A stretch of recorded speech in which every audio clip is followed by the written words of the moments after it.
trying to forget. But I can't find the energy to rewind and reset. I know you don't wanna be used, but you use me too. Build up, you build up to break me down. How does it feel? How does it feel to knock me around? I won't make a sound. I won't make a sound until I hit the ground.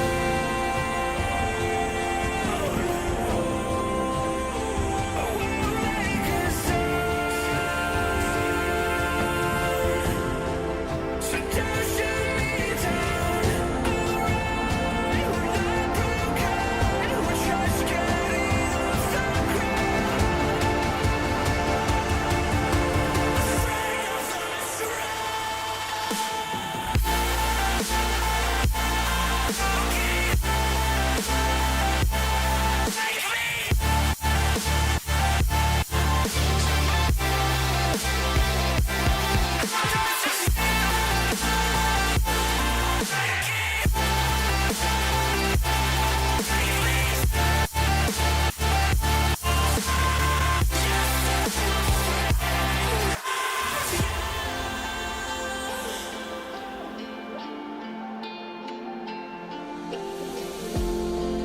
Sometimes I lack the bravery,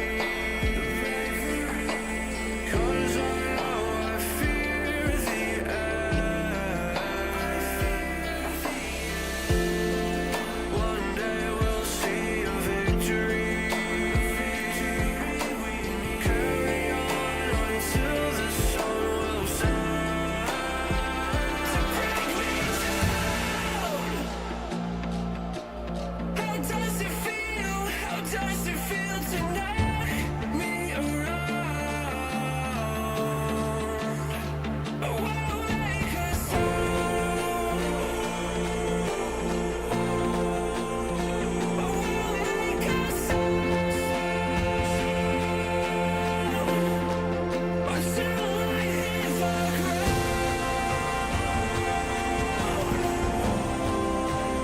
I won't make a sound. So don't shoot me down. Alright, we're not broken. We're just getting off the ground.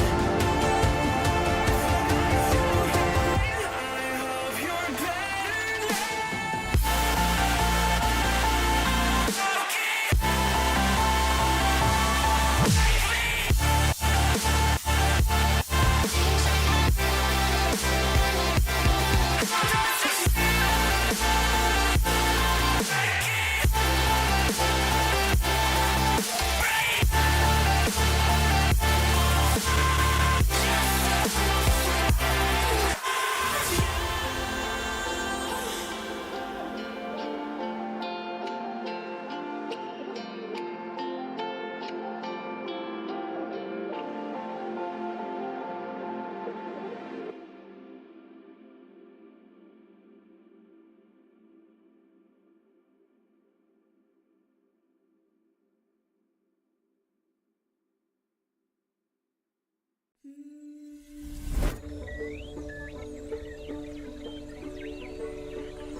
Got wandering eyes that I seem to follow. Can only stay still for some time. I've never aligned with the city's pulse so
You'll still have common days.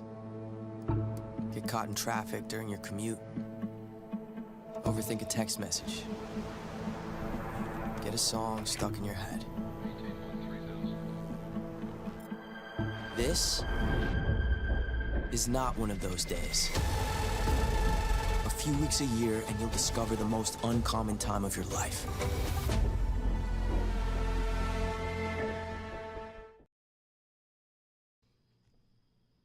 Hey, what's good, friends? Hello and welcome to another beautiful day over here at NECC. In fact, it's time for championships. My name's Tom Battinger. We've got Shibby on the other side, and Division I and Division III today all put it down. Shib, what's good, man?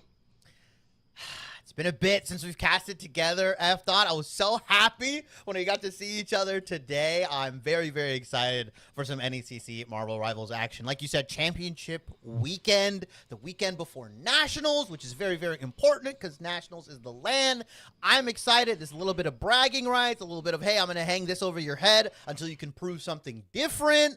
I'm really excited to see how these rivalries kind of come to a close throughout the NECC season because we've had, obviously, the earlier season, the fall season, whatever you want to call it, and now we've had the spring. So we had one full year of Marvel Rivals collegiate action, and this is the penultimate, right? This is the championship, and then we got Nationals coming in later in I believe May. So I don't know, man. I'm so excited to watch these collegiate teams go at it.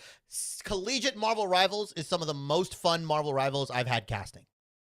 I mean, when you look at collegiate Marvel Rivals, especially here in that Division I mean, what makes it really fun is that we do have top-tier competitors here, very strong people that you might see on the pro streams of Ignite, etc. Most notably, our first couple of teams, Fisher versus Fisher. So you want to talk about bragging rights? That's definitely a big deal. We've got Fisher Esports, and that's where you're going to see some of the big names here: Impunity, Dongmin, Smash, Vision, Momentum, and Fidel, who we've seen a couple of those guys on the big stage, Shibby. And Fisher Navy across the way, certainly no slouches either. Haluk, Sleepe, Maz, Hood Puppies, love that guy, and Orpheus and Unread. So talk to me a little bit about what to expect from Fisher, or if you're feeling spicy, Fisher. Well, I think Fisher's definitely going to take the championship win. Oh, come on now. All right. Yeah, I think you hit the nail on the head there. A lot of pro teams, a lot of pro players, I will say here. Like you mentioned, Dongmin, Impunity. A lot of guys that have either played at the Tier 1 stage or are currently playing at the Tier 1 stage. Some of these guys preparing for playoffs this weekend, by the way. So a lot of excitement here. I mean, obviously, I think Fisher Esports should take it based on the pound for pound, paper for paper, roster for roster. But like, Navy has pro players. They also have, like, their B team has just dominated. That's how good this Fisher program is from top to bottom. Their A team and their B team are making it to the finals. I think a lot of people may have had some other colleges here, maybe Northwood or maybe some of the other guys that have picked up a couple different pro players. But, I mean, I love that Fisher is just kind of coming in and saying, no. We are the best team in collegiate Marvel Rivals. We're number 1 and 2, and it doesn't matter. You can't do anything about it. As we do come into the maps here, it's a best of 7 F-Dot, so Fisher Esports comes in with a 1-map advantage.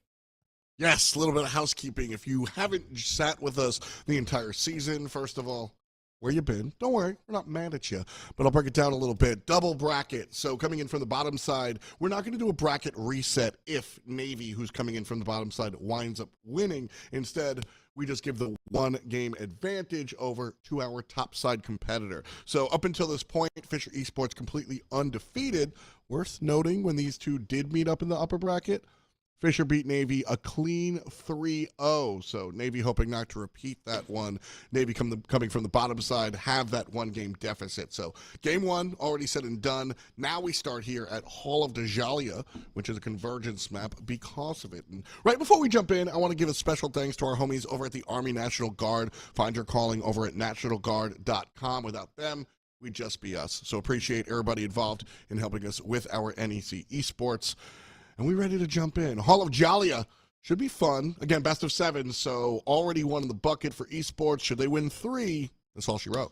Yeah, it's going to be a clean 4-0, you could argue. And that's like little brother, big brother shenanigans, right? Fisher Esports versus Fisher Navy. Oh, yeah. Obviously, Fisher Navy kind of, want to at least, you want to make them bleed, right? Like, anyone who has an older brother, you know how it is. Sometimes when you're that big age gap and he hits puberty, you want to try to make him hurt, make him use at least 100 or 80% of his strength here. I think Fisher Navy is going to be happy if they can take a map here against Fisher Esports. This is obviously Fisher Esports' game to lose.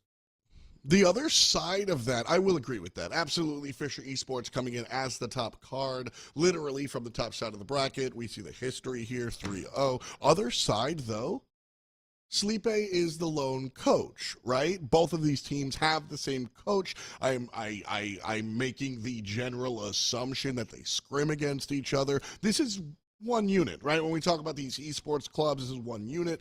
And so they definitely know each other's tricks.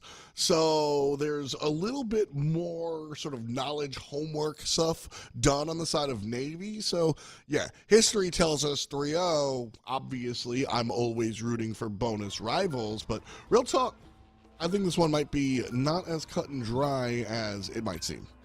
Hopefully not. I think, yeah, like you said, there's some advantages to knowing your scrim partners. Yeah, you're right. I mean, technically Fisher is one fluid 12-man roster if you really want to view it that Exactly. way, right? Like, they're interchanging pieces back and forth. I'm sure people that play on Navy have played on the main squad. I'm sure people that play on the main squad have played with people on the secondary squad. They've probably done some mixed sort of scrims, right? Similar to basketball teams in the NBA where they're mixing and matching, trying to look for the best sort of assortment of players here.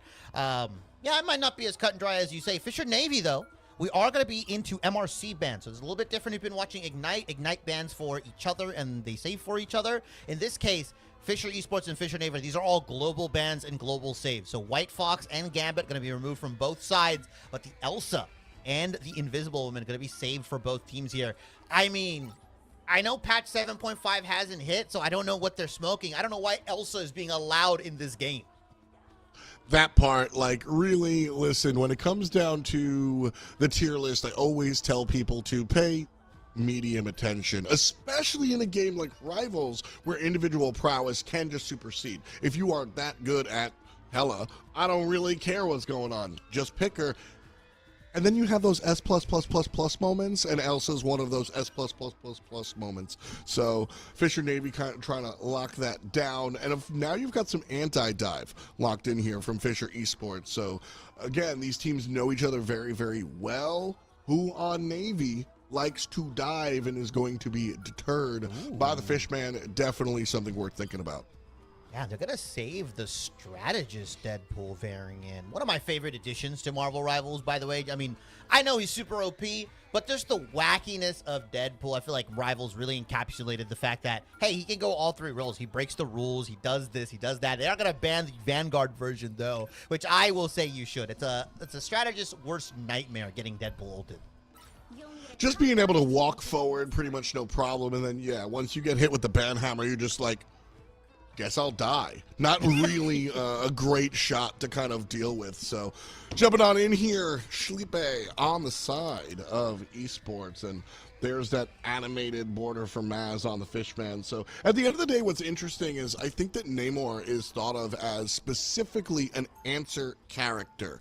But I think that's more accurately put towards like Wolverine, right? Like, I don't mind coming out of the gates with a Namor because Squid 1, Squid 2, left click, right click, you dead. That's a powerful combo. So although he's quote-unquote anti-dive, and yeah, we see some of that dive. I see you, Daredevil, up there. Also a character that can stand tall in his own right, even without somebody across the way that's particularly susceptible to what he does. Oh. Yeah, I think it's also the idea that with Namor specifically on this first part of the map, he can set up on that top left side, usually where Lokis like to play. And what they'll do is they'll play up there, they'll wait for, Fisher Esports in this case to kind of walk in, and then they'll drop the squids, like you said, the left click, right click. And it's really tough because now you have to look up top as Sleepy going for a bit of a cheeky little teleporter play. Unfortunately, that's where hey, I've scrimmed you probably hundreds of times. I know you like to go for this. That's where that kind of devolves a little bit. No harm, no foul. Nobody's going to be missing that portal. Famous last words, I suppose. But Hulk jumping up top as the entryway for Fisher Navy is going to be Garage. Just a casual kind of push. Nothing too insane. All of a sudden, Daredevil being kept on the backside, and it's going to be all played through this Deadpool, pushing diagonally from that Garage entryway into this back alley. No takedowns just yet, Shibby, but a ton of pressure coming out, mainly from this Deadpool, who is in the support position. Yeah, I mean, got their ultimate up relatively quickly, and when you pop that, it's not the banhammer, it's the other one, right? You have to back up. Like, if you're Fisher Navy, you cannot contest it. I bet you wish you had that teleporter, just a little bit, but Fisher Esports, momentum on the Deadpool strategist, absolutely rolling Fisher Navy back, saying, no, I like, you cannot fight into this. I got my ultimate before everyone else. Mind you, Fisher Navy, most of their heroes were at 50% ult charge by the time Deadpool or Momentum got theirs, so it's absolutely busted. As Hood Puppies is going to find the 1v1 against Smash, caught in the wrong place against the Elsa, and this is what we talked about, the Elsa mirror. Who can get more value out of it as we see Dongmin come in with the Feast of the Abyss? Unread, unfortunately, goes down. A nice triple headshot from the Venom here, and so much pressure being applied. As I say that, Sleepy takes Dongmin down, though. Kind of fun watching Dongmin here on this position where usually played more as an anchor tank.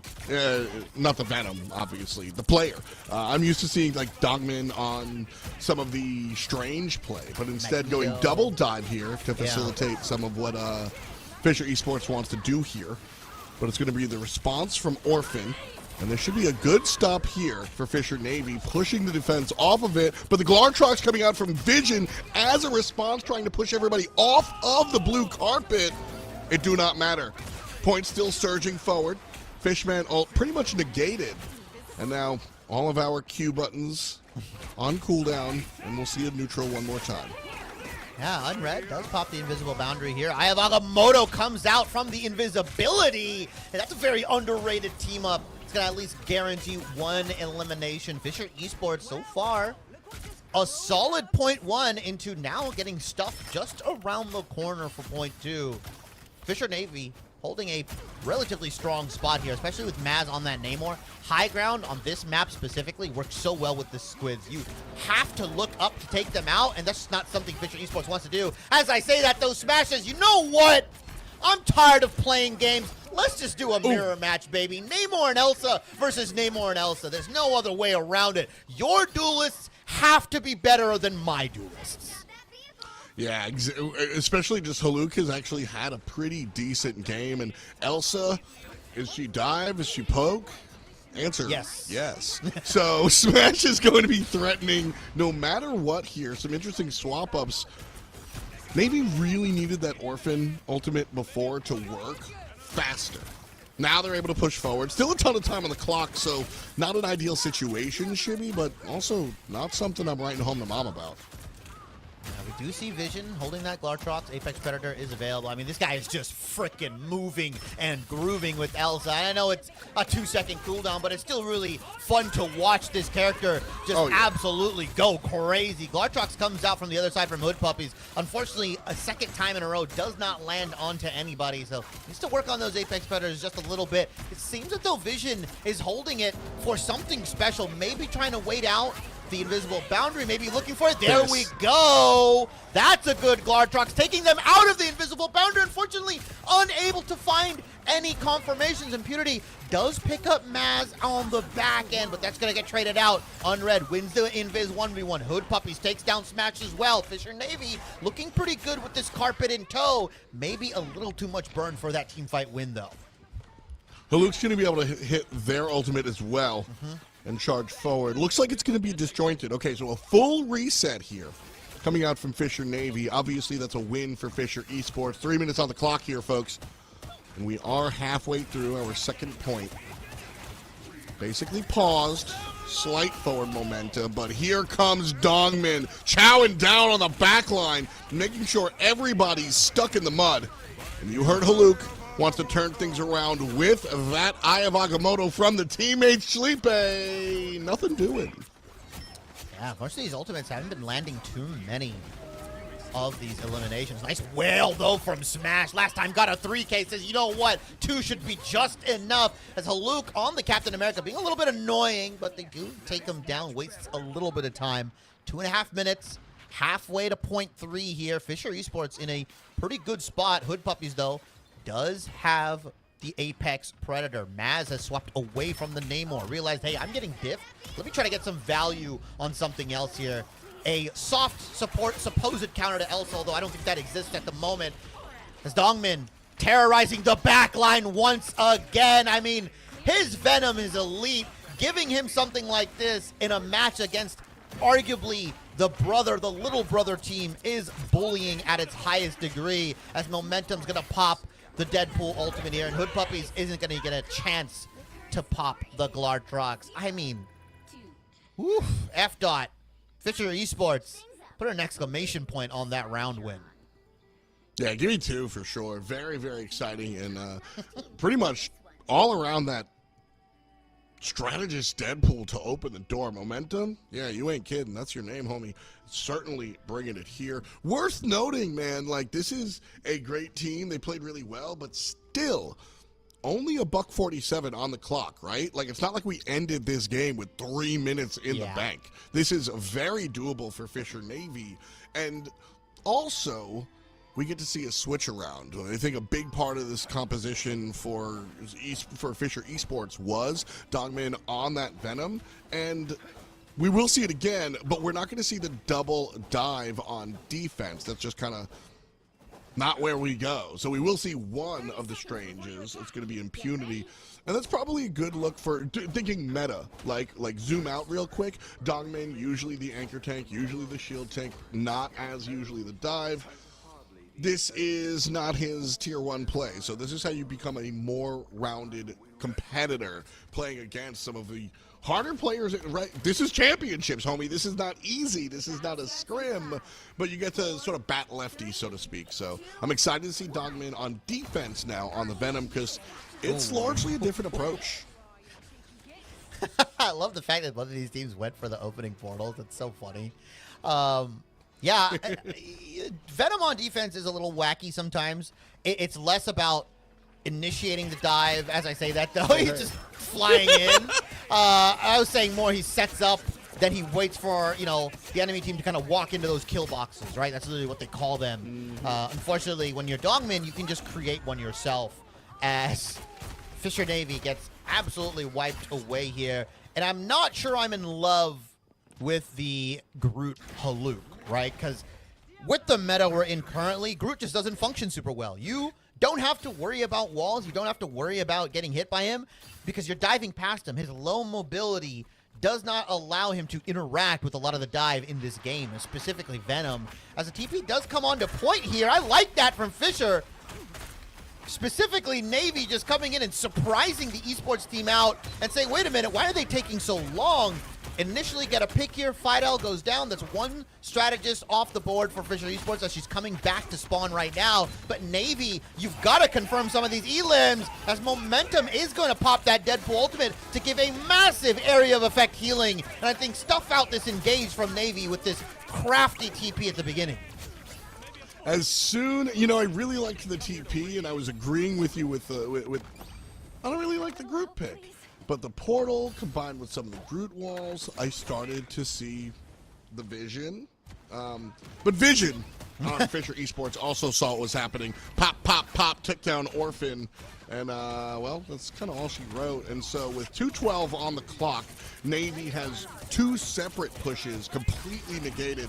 And now they've got to look for a third. And taking down Momentum will be a great opening. Vision unleashes the Apex Predator, takes down one, and follows up with Smash as well. So defense looking clean again. Oh, no. Groot Ultimate doesn't matter. Shibby, Esports pushing it. Yeah, unfortunately, Bricks, the Groot ultimate there, strangling prison, not able to get anybody unread. Does pop the copied invisible boundary, but Fidel is able to pop theirs a little bit later, so Fisher Navy have to commit even more here as the Namor ultimate does come down. Smash with his dying breath does unleash it, but remember that portal that was used a while ago from Fisher Esports to get them off the map? Well, the cooldown has just come back up here. And they're going to jump through. Whoa! Wait a minute! Impunity going for some trick shots. Jumps through the portal so he can get a little bit of momentum. Doesn't unfortunately land, but hey, that looked kind of cool. I mean, he went for the triple kickflip, and I got to give credit where it's due. Didn't land. No worries. Under a minute to go, and Fisher is able to, or excuse me, Fisher Navy is able to lock on in. So 3, 2, 1 up top. And Fisher Navy starts to push here. Reminder, Fisher Esports brought it all the way home with just under 2 minutes on the clock. So Fisher Navy takes a lot of... Honestly, it was tough. They did not have an easy time getting the point, but they got there, Yes. and now we've got a whole new game. 3 minutes to push it on to point 2 here. We'll give them another extra minute if they can get it. Remember, Fisher Esports struggled on this part of the map specifically for a bit, right? Navy was able to hold them on the defensive side. Sides have swapped here. Sleepy looking for something right now, unfortunately.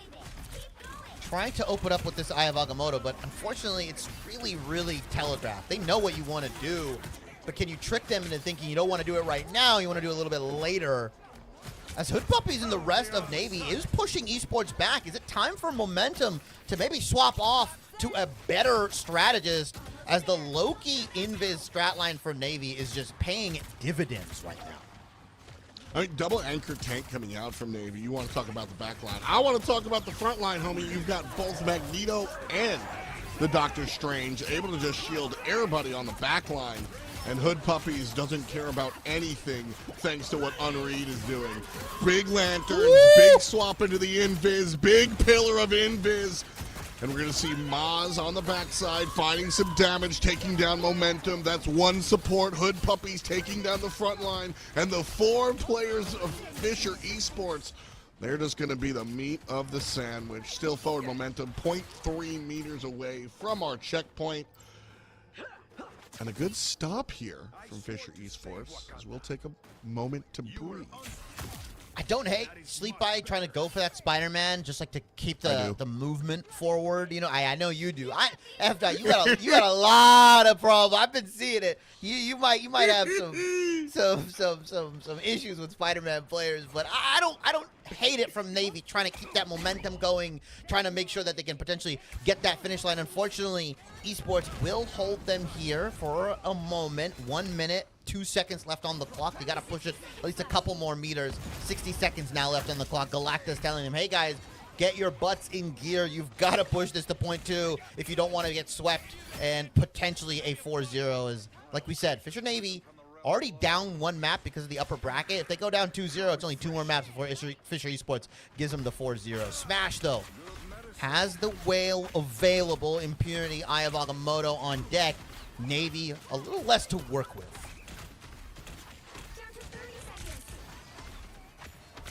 Time for one last push here. Fisher Esports pushed up about 2 board game spaces in front of the point. Eye of Agamotto comes out, and 2 for the price of 1. Impunity takes down both healers for Navy, and that should make the rest of this cleanup relatively simple. Dongmin whiffs on the Feast of the Biffs, so maybe it's not as simple as we thought, but unfortunately nobody is there. Portal a little late.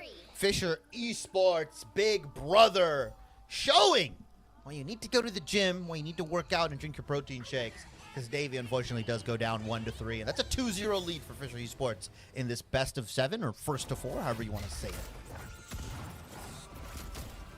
Elsa. There she is. Worth noting, something small that I want to bring up. It is something worth the cripple, the anti-movement on Namor ult played a part in this for sure. That was kind of the only way we saw some of these Elsa takedowns. Very, very important. And so, like, I don't necessarily pick the Namor to deal with the Elsa. She's not hard diving like a Daredevil or a Psylocke, but she does get pretty close. The squids do take a couple of pot shots, and then when you do want to say, shoot that guy, you absolutely can just isolate, disolate, and say goodbye. So very, very strong to really find that anti-movement on that ultimate to really assist taking down Hood Puppies, who had a great game for what it's worth. Both Elsas were cooking with fire, but only one of us brought us to Flavortown. Yeah, Vision coming out on top there. And yeah, there have been like some soft counters, like alleged soft counters to Elsa. I've seen some teams opt in for like both Namor and Bucky. Essentially, like you use the slow from Bucky to then land, like you said, the squids, right? You can get the autos, you get the pop shots. It's multiple things firing at him. Elsa has to be more aware, but fortunately, guys, Elsa is just a little too good. I don't know about opening it up again, unless both of these teams are looking for more practice on it, potentially. I do kind of like that. You could argue both of these teams, it is championship weekend, but they probably want to practice stuff. There's a lot of pro players that are practicing for playoffs this weekend and are going to have to play against some of the best players the world has to offer. So I kind of like them opening it up, seeing where they kind of land, seeing where they sit. But unfortunately, even though the Elsas were, pretty good, they, a bit of a 6-kill difference, I think it was the Flex Duelist specifically for Fisher Esports. Smash just swapping over to that Namor and just finding picks and finding these knockdowns, as it is going to be loser's choice. So Fisher Navy is going to choose Midtown as our third map. It's a convoy map through and through, and very, very, very well played, right? Like everybody and their mother has played Midtown in the pro scene. You are not wrong. Yeah, I think there might be a team directive to keep Elsa open just to get a little bit of practice. If I'm on Fisher Navy, I say, you know what, coach? I want to win one. And I ban it and I deal with I don't ask for permission, I ask for forgiveness. Yep. Ban it, baby. Get a W. Bring us to at least 5. Because I mean, at the end of the day, this really you're playing for a little bit of bragging rights. Listen, you're on the same camp. Like I don't want to lose. I don't want to get swept. I'm totally down for losing. I don't want to get swept. So I want to see the Elsa ban also because Elsa's just so potent that you wind up seeing kind of the same thing. Either you're going to see Elsa Namor or Elsa Bucky like you were talking about. Like maybe there's some sort of specialist nonsense, but just get rid of the redhead and see what else y'all can play. Selfishly, because I want to show that really is, it's not official analysis, it's just I want to see what else y'all can do. So that's really where I'm coming from, because first game was fun to watch, but I'd like to see more. They were going for some style points in that game 1, right? Like some wacky, strange portals into ultimates that just absolutely whiff. Some funny, some goofy stuff happening, but that's also what you kind of want to do. I think you don't want to just win, right? You want to beat them with style, because it's a kind of like a little bit of a rivalry. Also, we're playing Marvel Rivals, but also like you were saying. All right. That was for you, Vaudable. Also, what we were saying earlier is that, like, when it comes down to these are sister teams, this is a real game. This is not scrims. If you've ever played competitive anything, you know that jumping onto the big stage is totally different from scrims. Even if you're playing your brother, sister, mommy, dad, like it is still different playing on the big stage. And so this is where we get to see some of those more esoteric strategies, like, hey man, give it a shot. It might work in scrims, but will it work in a real tournament? This is said real tournament, but we're still playing against each other. So let's throw caution to the wind, see what's good. Same bands coming out first. No Fox, no Gambit. Yes, to the Invisible Lady. And the lock in here, will it be Elsa, is my question. And it will be. I don't know about that, Navy. Fisher. Esports Vision kind of put the spanking on you last time, but maybe. Well, okay, I mean, Chibi, pause. Is the Elsa more powerful than the Gambit? That's our question. Ooh. I think you don't want to give Gambit over because then you open up like the Rogue stuff and the Magneto stuff and the Star-Lord stuff and all that kind of junk. I wouldn't say junk, but just like annoying stuff to play against, right? Gambit synergizes so well with so many of the heroes where at least you can in theory say, oh, Elsa is a very individualistic hero, right? You've got to be good to pop off. You've got to like perform and show up every single time you play this. Doesn't reduce how broken they are by any means, but it might seem more doable and viable to play against if you are another team, potentially a sister team that says, hey, I think I'm better than you. Like, I have a feeling I'm better than you. Let's try it again. Let's run it back. As the Deadpool, both the Strategist and the Vanguard will be opened up here. Mind you, last time Vanguard Deadpool was banned out. I do like that Fisher Esports is experimenting with the Strategist Deadpool. The fact that they get their ultimate in like 30 seconds at the beginning of the point and just roll you, that is always scary, right? A supercharged team is not fun to play against. Yeah, that was absolutely huge. And I mean, it unlocked the point in a single push. And I would even argue that it was like half a push, right? Like, we saw a Strategist Deadpool just W key at the enemy team. And, well, they had to back off. And that we were already pushing the payload before I looked up at the top scoreboard. So it worked out for Fisher Esports in the first time around. We'll see if it works this time around. Big difference here. Dongmin won't be able to play that Venom as the ban comes through for Fisher Navy. And frankly, I like it. Don't hate it. I like the fact that the Venom is being removed here. Dongmin was the other guy that kind of did a bit of a spanking there. We'll have to see him on something else. You mentioned you've seen Dongmin before on the more anchor tanks or the more, stationary guys. Like I said, I do like him picking up some other stuff. Will he swap over to the Captain America? Looks like the Hulk is going to come out, which I'm always excited. I've been a big Hulk fan this season specifically. After Season 7 kind of came out with the Hulk buffs, the ultimate charge cost nerfs, everything like that. Hulk just feels a lot better to play now, and I've been on my personal Hulk mission this season, and yeah, I think he's super fun. Although the most interesting part and some of the hardest stuff about him tech-wise are those monster Hulk juggles. Like, it's very, very underrated how good some of these Hulk players are, where they can just kind of infinitely juggle you, and you're like, well, I'm going to be taken for a ride, and it doesn't stop until his ultimate goes down. Yeah, one of my favorite things about Marvel Rivals is how, like, the characters are executed. Their personality and their identity comes through in their gameplay. Like, Hulk is not a brainless brute. He's got Bruce Banner in there. And so, like, this character is tech heavy as much as you might just think it's Hulk smash. It's Hulk do a lot more. So Impunity gets his portal kind of pushed out. And we'll see Hood Puppies on the dive here for Fisher Navy. That said, he's nowhere near the line of scrimmage. So some easy push coming out from Fisher Esports to start us off. Nobody contesting in the early stages of this map. Mistake, or do you like the space being given?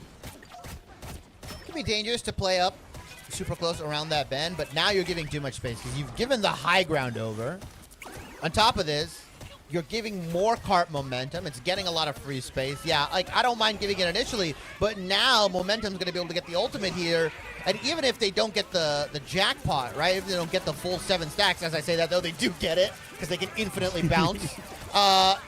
It's tough, right? Like, even if you ult them, right? We saw Haluk get the Banhammer onto momentum, but all momentum did is like, okay, I'm going to stop shooting. I'm going to let my AoE aura healing do the work. There's not much else to be said here. Cart is being contested, though. Dongmin sneaking something, saying, hey, we got to go back. We got to contest the cart. We got to start pushing it. As Fidel is in a 1v1 with Haluk, and Vision says, you know what? Let me help my strategist out. See, guys, even an Elsa can peel. So I'm sure you can. Thankfully, Schlippe changes things up. I'm a traditionalist here, and I think when you're playing defense, I don't know how you don't show up with a, I'm not going to say shield tank, I'll say anchor tank. And I just, Captain America and Deadpool, I don't think is a winning combination. So swapping over to the Magneto, certainly a better look here. That said, not working out just yet as Dongmin Vision reads the kill feed. The Monster Hulk doesn't need to juggle. The Monster Hulk doesn't need permission. The Monster Hulk just needs to push forward and does so. Fisher Navy has not stopped the cart at all outside of 6 total seconds earlier on. And it's still raining. And Fidel uses the ultimate in their spawn. Guys, Fisher Esports is essentially spawn-holding Navy right now. Like, that's how bad it is. Yep. They are able to get the invisible boundary a little bit more forward, but that cart hasn't been moving, guys. It unfortunately crawls at a snail's pace if not even one person is on it. So all that, maybe showboating, spawn-holding, whatever you've been doing, as the Glartrox does come in. Nice double from Vision. Completely shuts down Hood Puppies and Haluk. And the reign of terror from Fisher Esports has not stopped. It's only gone up 11. I want to highlight that play from Vision real quick. Chased down the Loki, read the positioning, threw the invisibility, targeted the Lantern. That, outside of the haphazard reload, which, I mean, you know, it happens, almost near perfect play from this Elsa as far as tracking that strategist. And not done just yet. Health pack or nah, this Magic gonna be able to pop the ultimate. And the Dark Child does come out, targeting our Elsa. Hood Puppies, half HP on the oddball selection. No takedowns with it. Still in said ultimate, falls out of it just now, and so we will park the point right in front of the checkpoint. Smash has a great angle. Nobody really sees the Fishman on this backside. Fidel, Momentum, and Dongmin put 3 different names in their kill feed. Checkpoint number 3. That was the first time we saw the cart stop. Like with any sort of actual, like, yeah. You know, hey, Fisher Navy's here to actually defend it. I love Momentum. Oh, that's rude. Not just the support in the sense of the abilities, but supporting the team via cheerleading. Love that from Momentum. Hey, Fisher, you're so fun. You're so fun. You blow my mind. What do they call it? The payload princess? That's Momentum right now. Payload prince in this case. As he's cheering on his team from a distance. And Dongmin says, I go where I please. Like, you can't stop me, unfortunately. I mean, I know you're happy. This Hulk play has, I mean, honestly, I was talking about how much tech the character requires. He ain't doing that. This is the Hulk Smash version. Just pushing forward. And Momentum knows their role. Big ultimate coming out from Fisher Navy. Rather more of a win from Fisher Esports to force out said ultimate, because once again, the Navy finds themselves locked in port. All of the takedown feed reads red. Haluk gets a lucky one against an overextended Bruce Banner. But with almost 3 minutes on the clock, we stop for 1 moment. Haluk, great extension with the selfie, but down goes the Deadpool, and down goes Fisher Navy. 3 points pushed, 245 up top. I know you said it's not 3 minutes last time around, but this is damn close. Fisher This is Esports. 3 minutes. Yeah. This is 3 minutes. Fisher Esports saying, hey, map 2, that was only as close as we allowed it to be. Let me show you. We're trying to get out of here. We got the 1 game advantage. Ooh. Navy, you've got to back out. As I do see something a little spicy here. I'm happy. Ultron Iron Man. Oh, stick to it. Stick to it. Stick to it. Boom. No. Oh, okay. Wait a minute. Pain Brothers coming in. I don't hate this. This is some wacky stuff coming in from Fisher Navy. And you said yourself, right? This is the time where you get a little wacky. This is the time where you get a little weird. You try to put all your chips down and say, you know what? I don't think you've played against this comp, so we're going to try and stop you. All right, you want to talk about weird. Fisher Esports just shaking up the whole barrel of monkeys, and they're going to put Dongmin on the dive DPS. They're going to swap everything around. Fisher Navy on the other side, this is something I can actually one support break down. So we've seen a lot of Strange on defense, more so than the Magneto. The double punch bros absolutely punish said Doctor Strange, and then you match it up with a diving Wolverine and Hood Puppies on the Human Torch. Is able to lock down everybody. So Haluk's gonna bring big homie Maz to the back line. Out come the claws, and the all-in dive-in shows up. Unread winds up getting credit for 2 of those takedowns, but that was all the double dive. And a pop here from the other side means Smash starts the defense efficiently. But it might not be enough, as frontliners are already down, and Maz's Wolverine putting in work. Oh, wait, I wasn't expecting that because I haven't seen that team up in so long. They're just It's classic. airdropping Schleepai and then throwing Maz into the backline is one of the funniest things. Like Navy said, hey, come here. Look at this. Look at this. Look at this. Big Oh my God! dive They got action. him! They got him! Yeah. They got Vision! That's one way to counter him.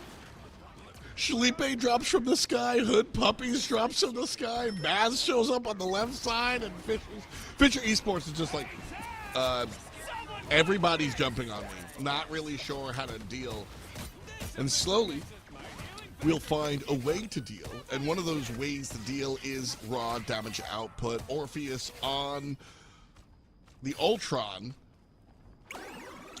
So, upside, right? You bring out Orpheus, not nearly as much sort of like action as possible on some of the other strats, sure. But Hood Puppies isn't taking some of that damage. So I see the method to the madness, but wow. Very fun. Very fun. I'm glad these teams are having some fun here. They're going to take down Vision, who said, you know what, I don't want to play Elsa anymore. I'm getting a nuclear payload dropped onto me. This guy has gamma gauntlets. Like, I'm not having fun. Let me just go to the skies. And the fact that they still try to get him as Vision wins the 1v1 onto Orpheus with the Ultron v Ultron. But unfortunately, your strategists aren't safe. They are getting clobbered. They are getting destroyed. They are getting Hulk smashed. Hulk smashed Haluk. Not quite. So Fisher Esports, and I think this is a very big tell. And if I'm Fisher Navy or even a fan at home that plays it competitive, this is a great VOD to watch because Fisher Navy kind of won the first 70% of this point a little bit by raw action of surprise and a little bit of just Johnny, right? Being not Human Torch, but just being interesting. Fisher Esports shows just how strong of a team they are because, well, they downloaded what's happening to them, and now they're able to respond. They send one of their damage dealers up to the sky, and they respond with some more flyers of their own. Maz is going out of control, but it do not matter. Support falls down already. Unread gets put down. And so with fewer heals available, Fisher Esports should have another strong stop and will. 30 seconds on the clock. Nothing doing. Oh, both things. Just let him punch it out. Let him punch it out. Okay. Unread also picks up 2 again. Nice last stand. Lands Big on one. the invis. Dongmin goes down here. Haluk transforming into the Hulk. Oh, Vision gets executed in the skies. Hood Puppies takes 2 to the face. Not said and done yet. OT, we all see it. But the portal comes out here. Oh, the portal comes out here and slow! It was slow! Get to the point! Get to the point, buddy! Get to the point. And they stop it right before. No. Nope. We got it. Nope. Oh, that's a misplay from Fisher Esports. You hate to see it, folks. They come right through the portal and start owning everything, Shibby, but now they've got to extend the fight another 2 minutes. 2.5 for them on Navy's side. A wacky little portal, unfortunately, does not go the way Fisher Esports expected. I mean, they're trying to like create like a firing range, I guess, through the portal with the Atom and stuff like that. But guys, somebody's got to touch the point here, and Haluk now has swapped over to the Black Panther. I don't think you play that hero, Haluk. I want to see you actually see some ghost action coming from you as the Exterminate is going to come out from Vision here. throwing down laser after laser onto the Navy squad. And unread pops the Luna Snow ultimate. Are they going to actually be able to push in, though, is the question. Well, Haluk's healed up. Then Orpheus will have an invisible pillar in a matter of moments. Good defense here from Fisher Esports. Sometimes it's hard to kind of get this positioning because of the auto push from the checkpoint, but if you do, it's a very safe position to play defense from. Orpheus is going to go ahead and drop that barrier to get a little bit of space. Eye of Agamotto isolates healer 1, healer 2. See you later. Dealer's choice. As Fisher Esports makes themselves known. Smash goes the Weasel, and Schlippe about to be put to sleep as well. Under a minute to go here, folks. Fisher Esports on the defensive end. And looking cute, feeling cute for the #1 team. Beautiful Eye of Agamotto from Smash. Lands onto both of those strategies like you mentioned. Fisher Navy have swapped over to a triple. No tanks at all. Oh, baby, a triple. As Vision takes down Baz. Yeah, I don't think you want to play Storm. As Hood Puppies. Stop. You always want to play Storm. I mean, maybe if Jeff Nato was in the game. It's fair enough. That's fair my enough. queen. She's got some nice skins. I don't think it's the worst at all, but what are your thoughts on the Adam team up? Is it doing anything for you? Is the crop duster? Honk shoe. I'm sleeping with the Adam team up. Realistically, the bigger thing about the Storm is just the fact that she can actually duel, getting a little bit of overhealth by way of landing her basic attacks. Yeah. So, yeah. I think she does have a space in the meta. Very strong. Ultimate you've got to respond to. And Fisher Navy needs to respond here, as with the end of this one, they are in the hole 3-0 with 4 games to go should they start winning. But they got to start doing that, and they got to start doing that now. Vision with the MVP on the Ultron. What a sick MVP animation. For real. Rebuilding himself after getting clobbered down on the Elsa. Getting the air melt. You know what? I'm not even gonna suscept myself to getting, CC'd and chained and everything. I'm just gonna play in the skies here. 20 finals for Vision. 17 though for Smash. Beautiful. 37 finals combined for those two gentlemen. Fisher Esports kind of going the way that we expected, right? I don't think Navy. A little bit. I don't know if Navy is expecting to get stomped this hard, but towards the end there, they kind of got a little goofy, little silly triple strategist, triple duelist. That signals to me that you kind of gave up a little bit. Yeah, and big picture, I'm kind of okay with that. As long as you come through in the next game, like kind of recharge, ready to go. I'm really not offended by the GG Go Next, right? Like, that was a very dominant performance from Fisher Esports, and I'm going to put on my coach hat a little bit here. I would rather my team stay kind of mentally strong than just sit there and bang their forehead against the wall over and over and over and over and over again. So not too upset with the way that last one ended. Very excited to see how the next one starts. But before that, we're going to take a quick break, recharge a little bit ourselves. So game 4, maybe 5, 6, 7 on the way. You're watching NECC Esports Division 1 Champs. We'll be right back. Forge Trials is presented by the Army National Guard.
good like that, so what you gonna do?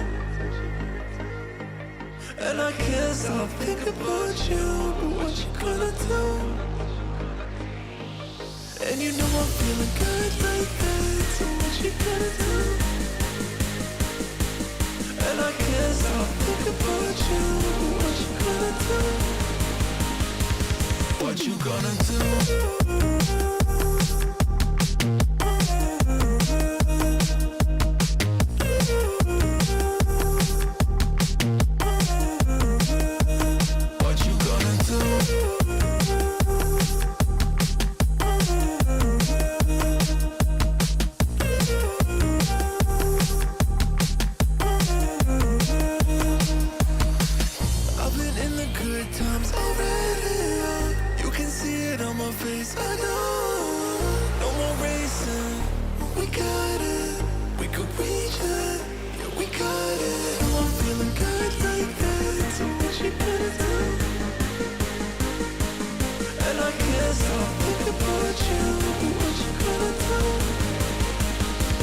What you gonna do?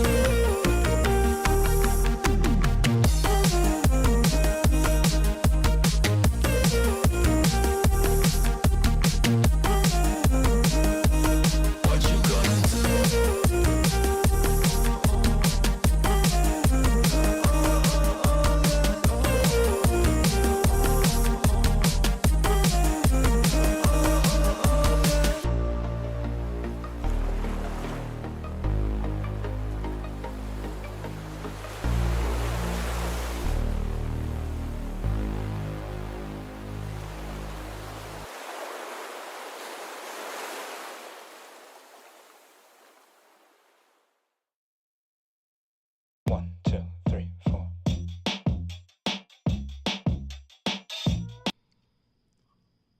Welcome back to the NECC Division 1 Championships. We've got two teams, Fisher Esports, Fisher Navy, and we've got one slash line. It's 3-0. So maybe only one more game, but we have yet to see. Shibby, brief break. How you feeling after those three? Honestly, Not great, Bob. I need the pillow. I'm gonna go to sleep. If Fisher Navy goes down 4-0, I'm taking a nap. I'm going to bed. I mean, surely you've got something in the tank. Surely the amount of times you've scrimmed off against each other and you've played each other, there's no way there's a 100% win rate for Fisher Esports. There's something in that bag that you guys have that you haven't revealed yet for Fisher Navy here. Maybe they don't want to even talk about it. Maybe they want to play it. Maybe they're saving it for nationals potentially. But at this point, give me something entertaining. I kind of messed with the little, thing shenanigans with dropping him off onto Vision's head there, but that got cut down very quickly by Fisher Esports. And I think Navy, keep your mental a little bit higher, right? Don't give up. Do something. I'm here for it. Ultimately, I think there are some ways to kind of get through it, and those ways are going to be the uncommon traits presented by the Army National Guard. And when we talk about Fisher Navy, these are what we're looking at. A, Dongmin needs to be controlled more. That dive tank has been out of control. 2, find a comp that works. We've seen a couple of different options, a couple of different flavors, a couple of different colors. I just need something that works. And Delta, stop giving Elsa. Yeah, I'm tired of it. When you're not winning the Elsa ones, you're not really doing too much on it. Throw something else down there. Let me figure something out. Play something else that'll get you a W. Hit them with a composition that they're not expecting potentially. Yeah, Fisher Navy, down in the dumps right now. And we did break it down a little bit, Shibby. The idea that, the Elsa ban can't happen because of the Gambit ban, and there's a whole lot of nonsense that locking Gambino in the closet prevents you from accessing, but I think my notebook says ban the Gambit over the Elsa. But now that we're down 3 games, shake it up. You know what I mean? We can't figure out the Elsa. So yeah, give me a rogue comp. Run a triple tank rogue comp with Gambit. Let me figure something out. Maybe run Rogue and Magneto and see if you can out-brawl them, potentially death ball composition, something like that, right? You've got to figure it out. Because again, I just think whatever Navy has, whatever notes they're using, whatever strategy that they've cooked is unfortunately burnt, and you've got to bring some new ingredients into the kitchen from time to time. True. That's one of the biggest differences between, practice and performance is that you've got your notes and your strategy, but sometimes you just got to toss it to the wayside and find something new because just playing straight up and down hasn't worked out. We've seen pretty much just the same comp, right? Like we saw a little bit of Daredevil flashes here momentarily, but really it's just been a lot of Elsa, some Namor, and then we got creative with the quad dive, right? The Wolverine, the Human Torch, and Dive Tank 1, Dive Tank 2. Cool, but not cool enough. As far as the other side is concerned, if you're rooting for Fisher Esports, all I gotta say is won't stop, can't stop, don't stop, baby. Keep on keeping on. Yeah, they don't got to change anything. Honestly, they're good. They're good. I know we're memeing it up a little bit, but like really, no notes. Just a little bit. Just Yeah, a little bit. Just, Like just not a a lot of smidge. bit. Just a smidge. Yeah, I don't. It's tough, right? Like, I don't think Fisher Esports needs to change anything. There's a reason they came from the winner's bracket. There's a reason they haven't dropped a game. They have a reason they haven't dropped a series. Like, it's just they're too good. Also, they're too good. For what it's worth, to actually bring some madness to our memeness, sometimes you can get too cute. Sometimes you can overthink it. Sometimes you can say, we've been doing the same thing every game. Maybe we should change things up. Maybe we should turn things around. And, I wrote those points. I was making fun of the situation. But the truth of the matter is, yes, you do need to stick to what you're doing. If it ain't broke, don't fix it. They cannot break you just yet, so just do it. We'll jump over to Hydra Charbase, and this is a world where you might be enticed to change your composition. Yep. So we'll kind of see how it jumps in. Most volatile game mode by far in Marvel Rivals. Now that Resource Rumble has been excommunicated. All right. I didn't even know it existed until recently because I only. Now, don't ask me the rank, but I only play ranked, and so I didn't even know that there was Resource Rumble. And I'm very good, because I played it once and said, why would you ever do this to yourself? Bans out, no Elsa. Navy changed things up. Fisher Esports respond by taking Navy's old ban and getting rid of Gambit. Yeah, I don't hate this. Now, what gets saved? White Fox was being banned out, perma. I'm down to see some White Fox. I think she's a fun hero to watch. I think she's a fun hero that enables a lot of cool compositions. Black Cat on the other end. Whoa, no save. Technically, a no save is a save if you really think about it, because if you're not saving anything, then you're saving everything in theory. I kind of, sort of, not. Whoa. Whoa. A little deep there. Whoa. realize. Shibby on the mic. Let's get snaps here, ladies and gentlemen. Let's go. Yes. The other side gonna go ahead and protect our strat pool, who has been showing up recently, which is very interesting. These past couple of games, we have seen the strat pool turn up and absolutely be very important part of these games. Not a must-have, but a very nice to have. The Phoenix also has been permabanned in all three of these matches. So should be interesting to see how things continue moving forward. You can always tell when a caster doesn't have anything to say when they say should be interesting to see. But yeah, the Phoenix ban, the same thing that we've seen all day. Brother, why would you do this to me? No Iron Man. No Iron Man. And you know what? I'm gonna counter that. Sometimes things should be interesting and they're not. And other times things that might not be interesting become very interesting. Right? So, sometimes I think it's a correct statement. I'm going to counter that. I think you're still a fantastic caster that has a lot to say here. But unfortunately, Black Panther Great job. getting saved. I mean, Fisher and Navy are having fun with it. Oh, they're saving the thing in response? All right. Yeah. Well, I love that. Yes. We're having fun. Think any of these. Yeah, I don't think. Other any than of Gambit these players, Elsa. Other than Gambit Elsa, everything else is. Yeah. They couldn't spell something. I'm not. Pick your hero. Or No. villain. Spelsa. I'm not judging. I don't think any of these players know me well enough, but I am I am Iron Man, okay? I love the Iron Man. We did see a little bit of joke where Maz selected it in the pregame, didn't commit to it, and I cried many tears. No Iron Man here, which, the fun thing, Iron Man recently got buffed. If you take down players in his stim, it extends the stim. Unfortunately, he's still dog. Shout out to Blade. I mean, two heroes that I think needed a little bit more love in this last patch. I don't know if you've seen the notes in 7.5. They did some cool stuff. CC reduction is exciting. I pray for everyone that has to face off against Venom with those changes, because that guy's not going down anytime soon. He's unstoppable. Possibly both. Well, he doesn't actually get unstoppable in that. It's going to be a different effect. Yeah, true. Well, it can happen now with Everybody hates me. yeah.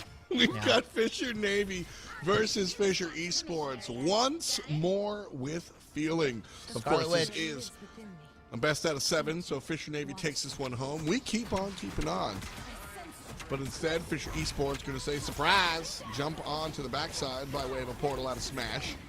And the White Fox, haven't seen her all day, and Smash does what his name says, takes down one of the strategists. And look at that. Haluk on the Witch. Starts us off with 2 takedowns for the oddball character. Okay. A double and the point cap? Wait a minute. Domination looking a little freaky for Fisher Esports right now. As Unread is actually going to take down. What is this composition that they're running? We've got Maz and Schlippe on a good frontline exchange. So a strong shield and a strong pusher. And then we've got 1.5 damage, right? Haluk on the Witch. And then you've got Fox, Rogue, and Jeff, who are all kind of providing some damahe as well. So Fisher Navy, an oddball comp, but I'll be honest with you. If you put it in the equation formula, I think it's coming up Millhouse. Fisher Esports, though, impunity shows up and holds left click. That's all she wrote, folks. 43% for Fisher Navy, and Fisher Esports able to take it away. Orpheus going for a Jeff eat. I don't know where that's going to land, though. Oh, does have one in Nowhere. the pocket. Unfortunately, gets turned into shark fin soup very quickly. Haluk swapped over to the Punisher. Impunity though says, no, I am the original shotgun Punisher. Let me tell you something. And that's about it.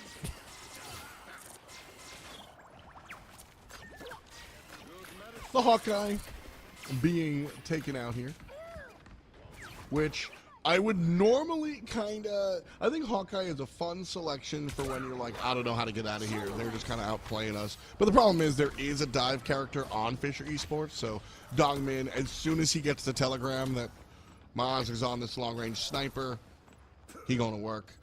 That said, the DPS line for Fisher Navy has taken down the team 2 separate times in a row. So 1 for the Punisher, 1 for the Hawkeye, and then again 1 for the Punisher, 1 for the Hawkeye. That earns them an entryway into the point. Smash's ultimate takes down everyone. Schlippe falls down alongside the support. 2 more gets chowed down on. That's a Tootsie Pop. And just like that, Fisher Esports trying to own the point one more time. Wrestles control, 1 takedown will do it. Who's still on there? What's up? Who's still on there? Shit, so we got to cut the point, guys. There it is. Important. It's in pointing. You like it? I said like point and important. You know, It I sounded thought like a funny accent. Yeah. I thought I escaped Vaudeville, but he simply transformed into another human being. And that We're is both from Atlanta. Atlanta. Is that what it is? You guys are just pun heavy in Atlanta? Wait a minute. Unread and the I'm rest just of Fisher carrying the Navy torch. are kill heavy. Dongmin, though, lets the devil out. And that's about it. Goes back in. Fisher Navy, though, they got to do something. 85% in counting for Esports here. And Maz on the Hawkeye, There it is. unfortunately, goes down. The health nerf showing in spades. Levi, though, does take one down with him. Vision could go huge with the eat. How many does he have in his tummy? He's got 2. That's all she wrote. Bye-bye, Orpheus. You know, I do have to let it be known. Dude, I hate puns. I absolutely despise them. Like, Vaudable, one of my favorite people on the planet, love his work. It is the thing that I hate the most. However, I gotta show love. I am providing Vaudable on this broadcast. We love you, but we miss you, buddy. I think that will be the end of my puns, though. I have fulfilled my Vaudable checklist. Well, that, unfortunately, won't be the end of any puns, as we see 2 on the screen right now, both Haluk and Impunity. That one I'll support. That was good. Big pun out here. Haluk and Impunity both doing work. We're having some fun here, as this one inevitably going to go the way of Fisher Esports, almost certainly. But, you know, there is some... You gotta actually win it. And what the Punisher does, a shotgun Punisher, you've all seen the TikTok smokes. This guy just like zooms around and doom, doom, doom, like it's Fortnite Season 3. And it also is a good kind of punish for some of the dive options. And when you're playing a little silly, when you're playing domination, you do kind of get barrel stuffed by a strong Punisher. So it feels like these compositions are fun and flexible, fruit by the foot. But the Punisher is what's keeping everything a little grounded. Is Fidel going Bruce Banner? Has he not transformed in... Oh, that's disrespectful. The disrespecties. All right, so what's your favorite character in Marvel Rivals, Shibby? Ooh. Oh, nice eye, Agamotto. Fisher Esports coming in. Favorite character? It was Thing for a bit when he first released. I kind of liked the, like, bare knuckle boxing, like, I'm just gonna punch you and you can't do really anything about it. In the same vein, I was a big Hulk player in the early seasons. I've dedicated myself this season to playing Hulk. I was like, you know what? I'm going to pick him back up in Season 7. I really want to start playing him. A little bit of a theme there. He also just punches stuff. But I love Vanguards. I'm a big Vanguard advocate player. I love Doctor Strange. I love playing him. I don't know. I've always gravitated towards those kinds of characters in any game, right? I feel like there is some sort of responsibility, but also there's fun in being able to, like, walk forward and be the shield or be the tank that a team needs, right? Taking space. I think there's a lot of fun in that, and there's a lot of power, I guess, in that essence. I've never been a DPS duelist player. I can do it here and there if I need to, but Vanguard is where I've always loved to play, and that's been ever since I was young, right? Vanguard tanks. I feel that. Tanks are fun, man. I've always played tanks and more RPG stuff. When it came to this genre, I just love non-healing support. If I can provide off the scoreboard prowess for my squad, and I think that's the definition of Captain America, who I don't play because he's too hard. But, like, so many times you're playing Vanguard, specifically off tank, on a lot of the characters you mentioned. You're playing Hulk, you're playing Thing, and you're just pushing players out. And you ain't getting no kills. But the enemy team can't play the game because you exist. And I think that's kind of fun. Lead change, actually. Well, point change. As Fisher Navy's able to touch this point right quick, but we've got a LAN coming up, don't we? NECC Nationals LAN, I'm actually really excited for it. I went to the one 2 years ago now, I believe, and I believe that was in Arlington. I think it's the same venue. I could be wrong on that. Esports Stadium in Arlington. Yeah, it could be the same one. I'm pretty sure. Don't quote me on that though. I don't have official information just yet, but Quoting yeah, I'm excited. I love LAN environments. I mean, obviously, FDOT, you've casted and been to so many LANs. When I say the air is different, I'm not talking about the sweaty gamer odor, bro. I'm talking about the feeling. The air is different. There's a buzz to it. There's a certain electricity when the teams get on stage, when you've got crowds of people screaming from both your game, but people that don't even maybe play your game, right? Marvel Rivals, Smash Bros, all these different games that NECC has to offer. League of Legends, Overwatch, everything. they're all coming in. They're watching a tense back and forth with the casters, providing the backdrop. There's just something different hearing them scream in your ear, because on LAN, it's not all muted. You're not playing in the comfort of your own home. You're not playing in the comfort of your own chair.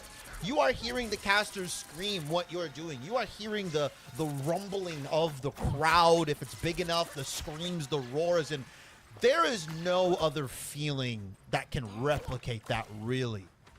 So that's why I'm excited for these LANs. I don't know. I feel like I encapsulate anything I miss, F. Dot. No, you're 1 million trillion gorillion %. It's all about atmosphere.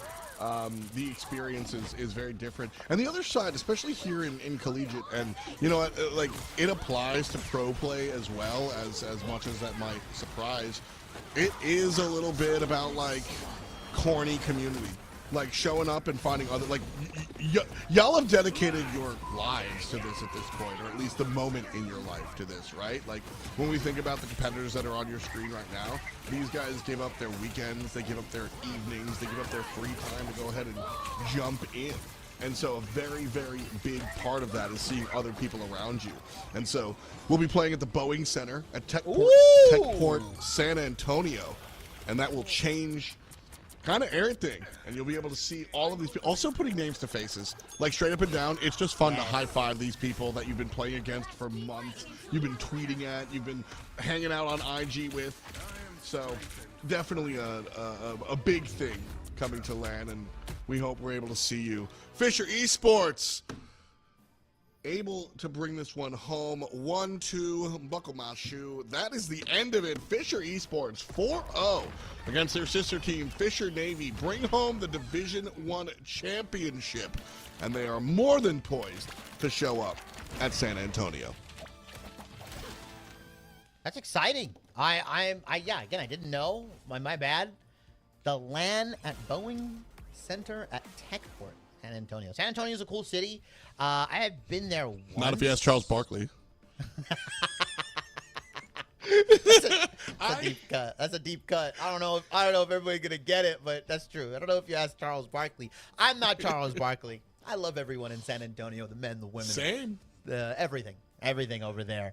I've been there once. It was really fun, the environment. I mean, just also, I haven't been to the Boeing Center, the LAN Center, specifically, but I think San Antonio as a city is a lot of fun. There's so much you can do there as a collegiate athlete, or, esports athlete, whatever. So obviously we talked about the LAN Center, and we talked about the LAN and all that stuff, and how electrifying the environment is, but also it's a moment for you to go out and do other things. You've dedicated, like you said, F. Dot, your whole lives, a good chunk of your free time to this.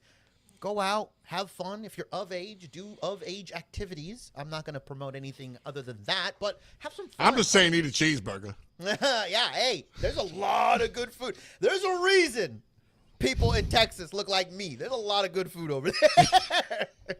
There's a reason. Get those ribs. That is absolutely what you want to be doing. Great food, great fun, and I'm gonna tag. Listen. I'm the old head here, and so I'm gonna tag that last part one more time.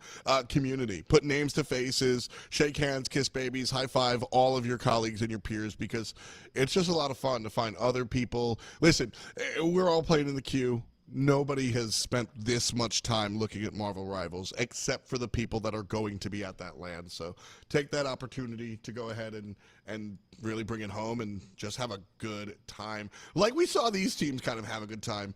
I think they definitely had a... Yeah, absolutely. Last two maps, they were getting a little wacky. That's why we weren't really... going too crazy. They were definitely having more fun with it. The Thor, we saw the Bruce Banner, right? I didn't even notice the Thor. Yeah, I mean, there was a Thor in there. There was an Angela. Fisher Davy was trying to keep it close, but Esports locked in towards the end and closed it out 4-0 fashion. We'll be seeing both of these teams, I believe, at LAN, both the A and B squad.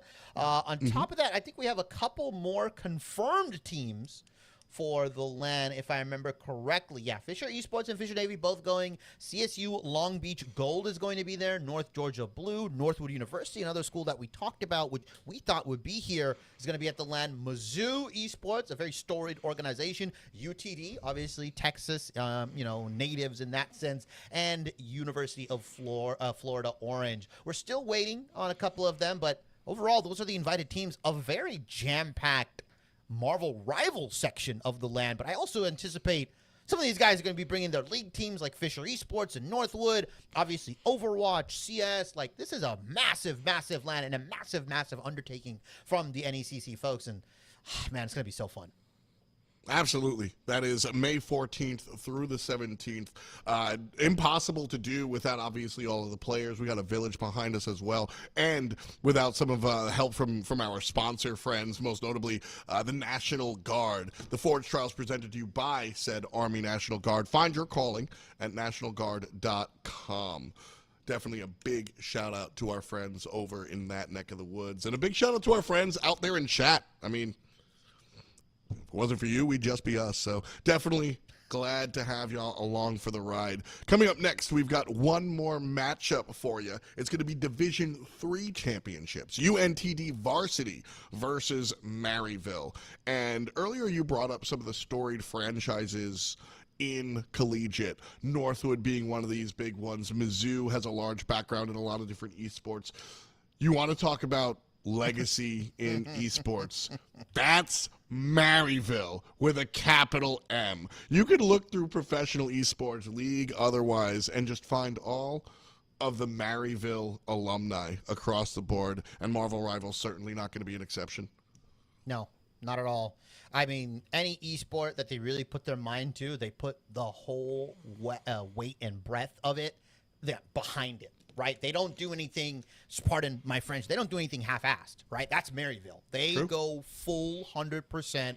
When they're interested, when they are serious about something, they're going to look to compete at whatever division or level they're in. So, yeah, storied organizations. That's going to be our Division III matchup. We do have a bit of a wait, though. I believe we're going to be here 7 my time, 10 EST for the East Coasters, unfortunately. About a 30-minute break. So, normally, me and F-Dot would tell you, hey, don't go anywhere. We'll be right back. But this time, you've got time to go take a shower, go to the bathroom, get some food, get some dinner, potentially watch half of the new Daredevil episode that's dropping today, I believe has already dropped. But yeah, I would say come back. Watch half of it, come back here, watch a banger series, then go back and watch the rest. Cap off with some great Marvels action. But we will be back after a 30-minute break. So get what you need to do, get done, and we'll be back here in a hopefully short amount of time. Forge Trials is presented by the Army National Guard.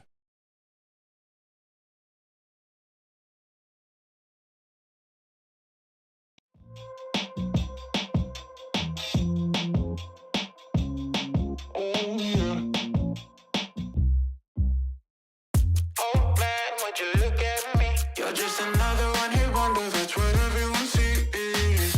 Ain't it funny how you wanna be the best, but you can't even get up and get dressed? Wasted, face it, you're never gonna make it. Rockstar, you won't get far. And I know you're confused. People tell you you can be anything you wanna be. Wanna go to outer space, superhero in the streets. Oh man, what a lie, what a time to be alive. How have I survived? Life's a battlefield, 1974.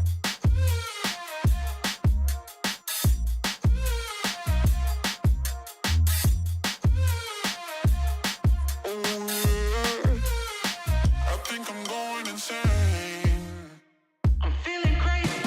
Can't get it out of my head. Oh no, if the devil inside takes hold, then I just might wind up dead. Wasted, face it. You're never gonna be the one. Rockstar, you won't get far.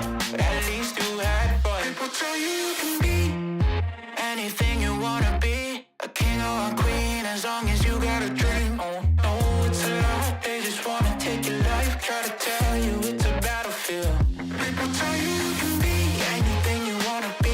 Wanna go to outer space, superhero in the streets. Oh man, what a lie, what a time to be 74.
Baby, I just wanna be alone. I don't need your company, stop blowing up my phone.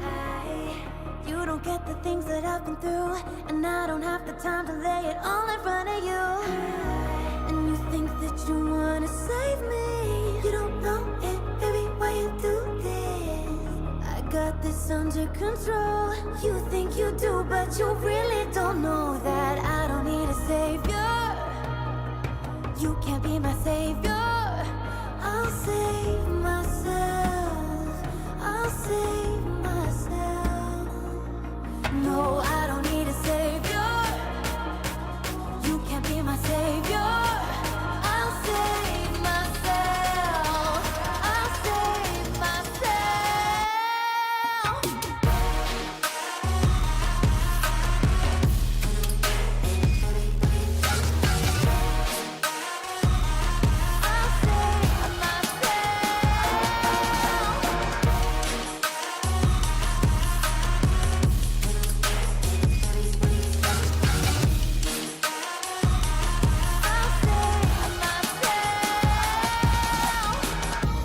Baby, I just wanna be alone. I don't need your company, stop blowing up my phone.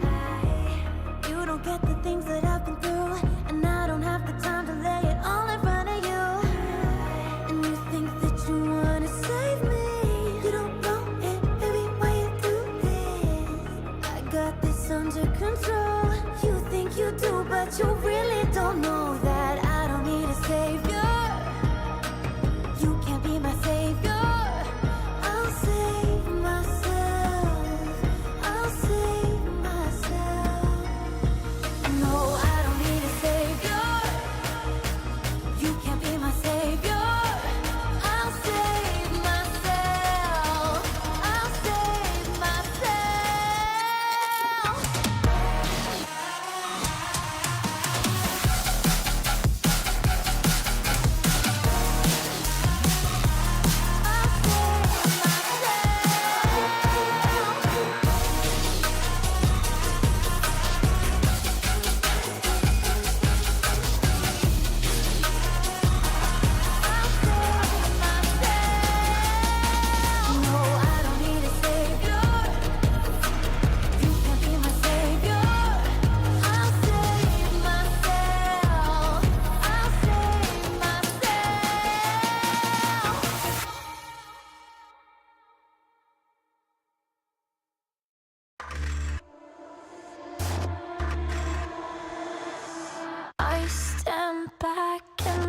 watch you explore.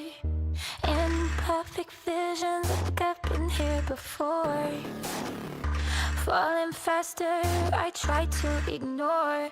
I see you, I see you.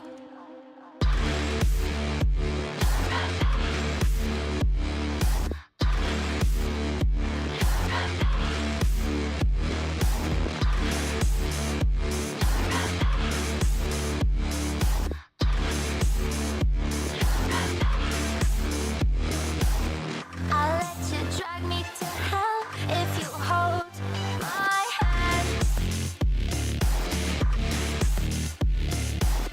Tell me this is real and it will never end.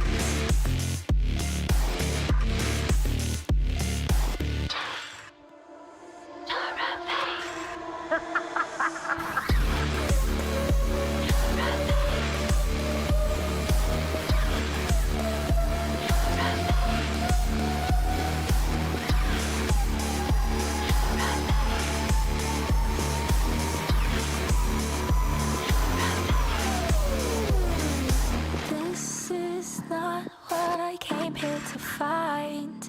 Memories show that I'm out of time. See a shadow, don't know if it's mine, but I see you, I see you, I see you, I see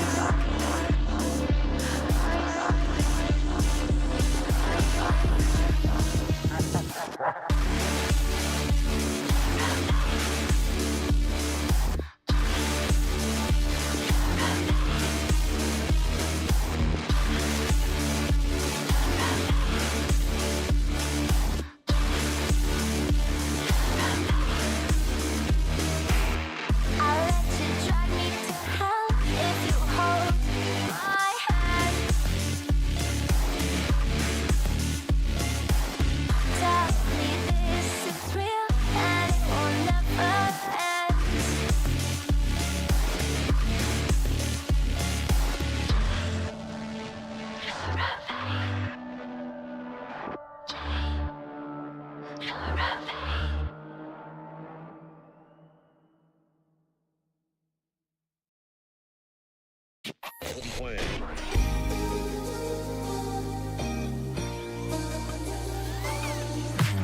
Way too many faces in the crowd, but I think that I see you.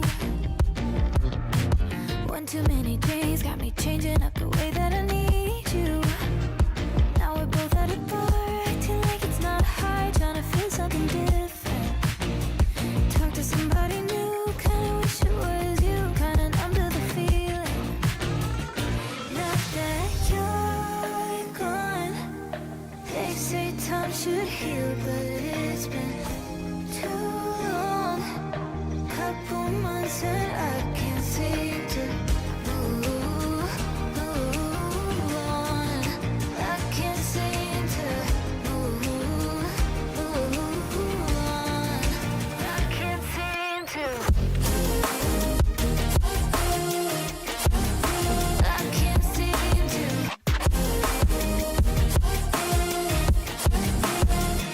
Now that you're gone, I can't seem to. I can't seem to. Laying on my floor, thinking about all the things that we've been through. From 24/7 to pretending like I never met you.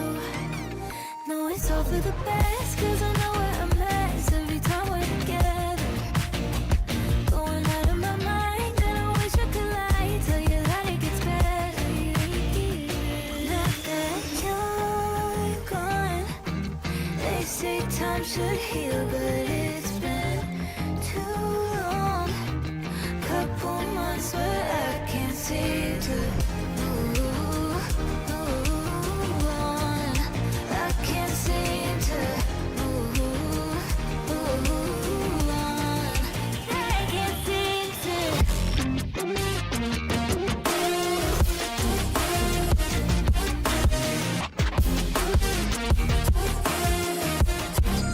I can't seem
wish we stayed the same.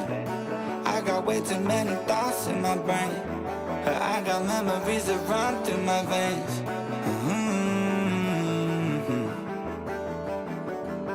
I'm not one to blame, but I could point out every way that you changed. Some things stay up while others go right down the drain.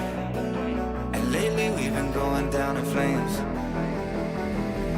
But if I'm honest, I get in my feels when I want you.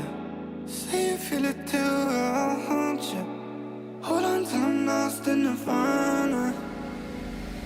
But if I'm honest, I get in my feels when I want you. Say you feel it too, I'll haunt you. Hold on till I'm lost in nirvana. But if I'm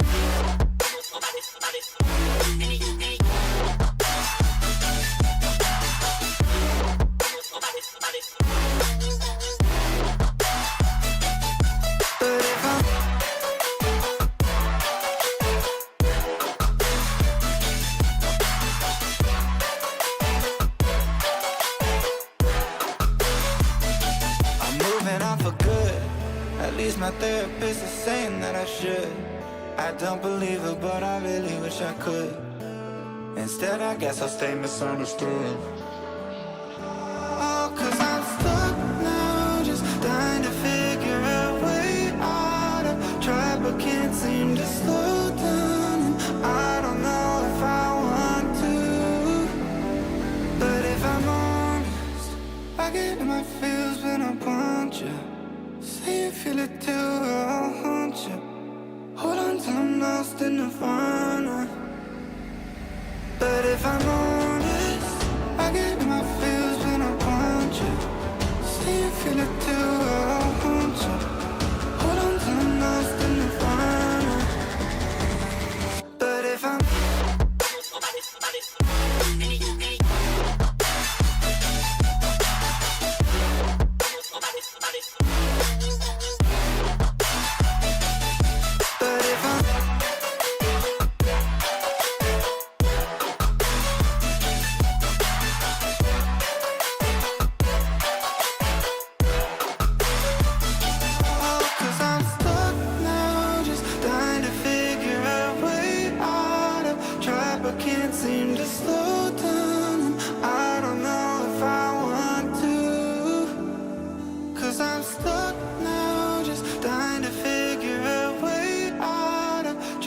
can't seem to slow down, and I don't know if I want to.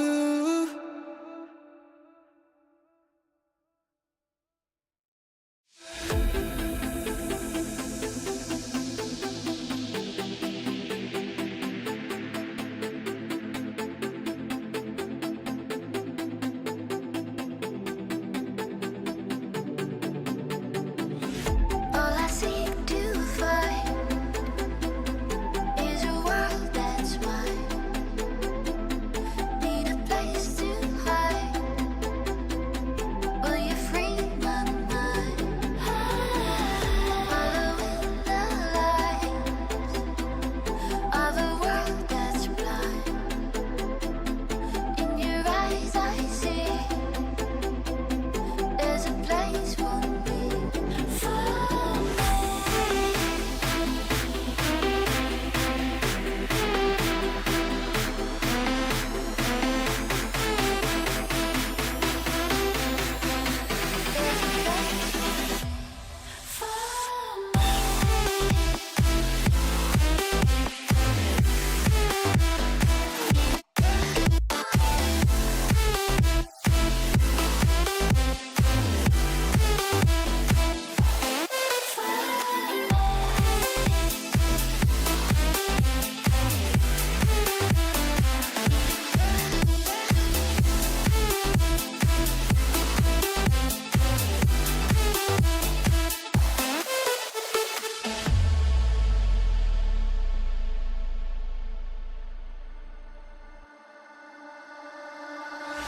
All I seek to find is a world that's mine. Need a place to hide. Will you free my mind? Follow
You'll still have common days. Get caught in traffic during your commute.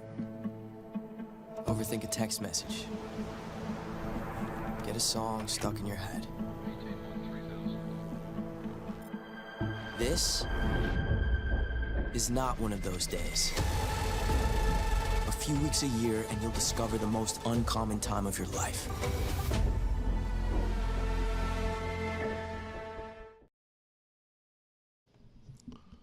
Hello and welcome to NECC Playoffs. It's championship time.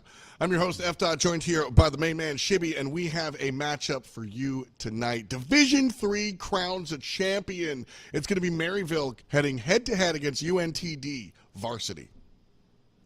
Yep, our second championship matchup of the night or day, depending on where you are in the country or even in the world. But I don't think it's going to end up a 4-0 like the last time. At least I'm praying it doesn't. I might have just cursed this after. I apologize in advance. But Maryville Academy, like you mentioned, we talked about it before the extended break, the 30 minutes.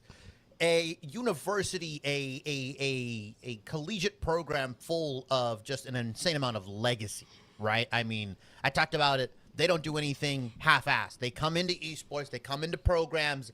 And what they do is they dominate. They come in and they sign some of the best players. They cultivate. This is what they do. As we get a look at the rosters, UNTD, University of North Texas at Dallas is going to be Dragon, Sotolo 9, Where's Mercy, Neon 12344, U1IC, and the Master Alex. And on Maryville Academy's side, World Champ, Asterix, Relixa, Draymall, Wennet, and Python Lord 101. Python underscore Lord 101. Let me get that correct. Sorry about that.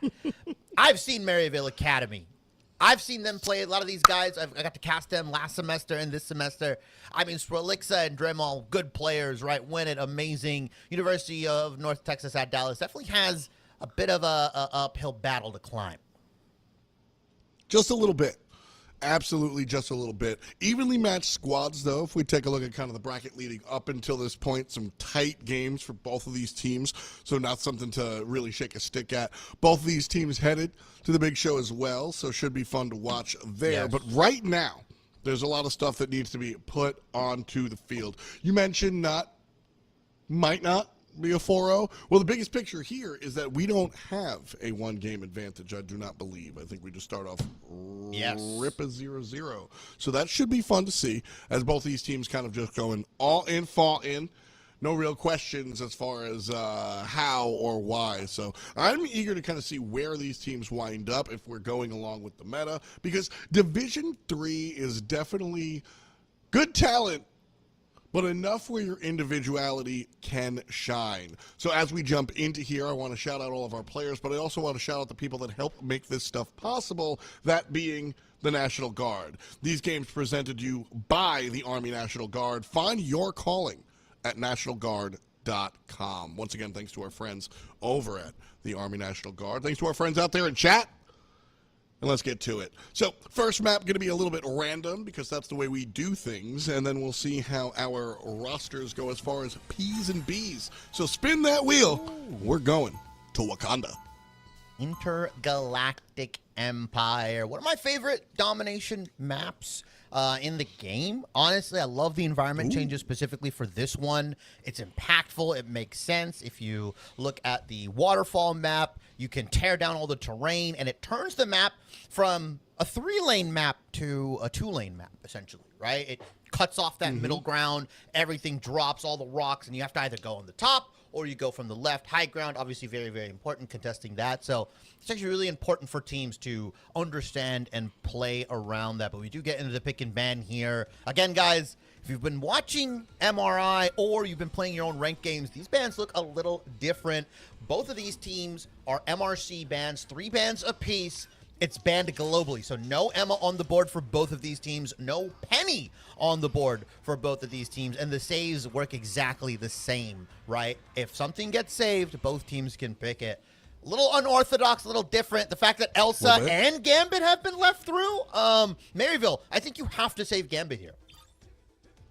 Yeah, pretty much definitely have to save Gambit. Although, again, it is a universal P's and B's, so maybe you don't have to save Gambit and just see where the opponent wants to go, right? Like, that does trip me up a little bit. By going the weird bans off rip, essentially you're leaving the powerful stuff available, and Vanpool is one of those powerful things for sure. The Penny, I still am scratching my head. I think Emma is a ban that I respect.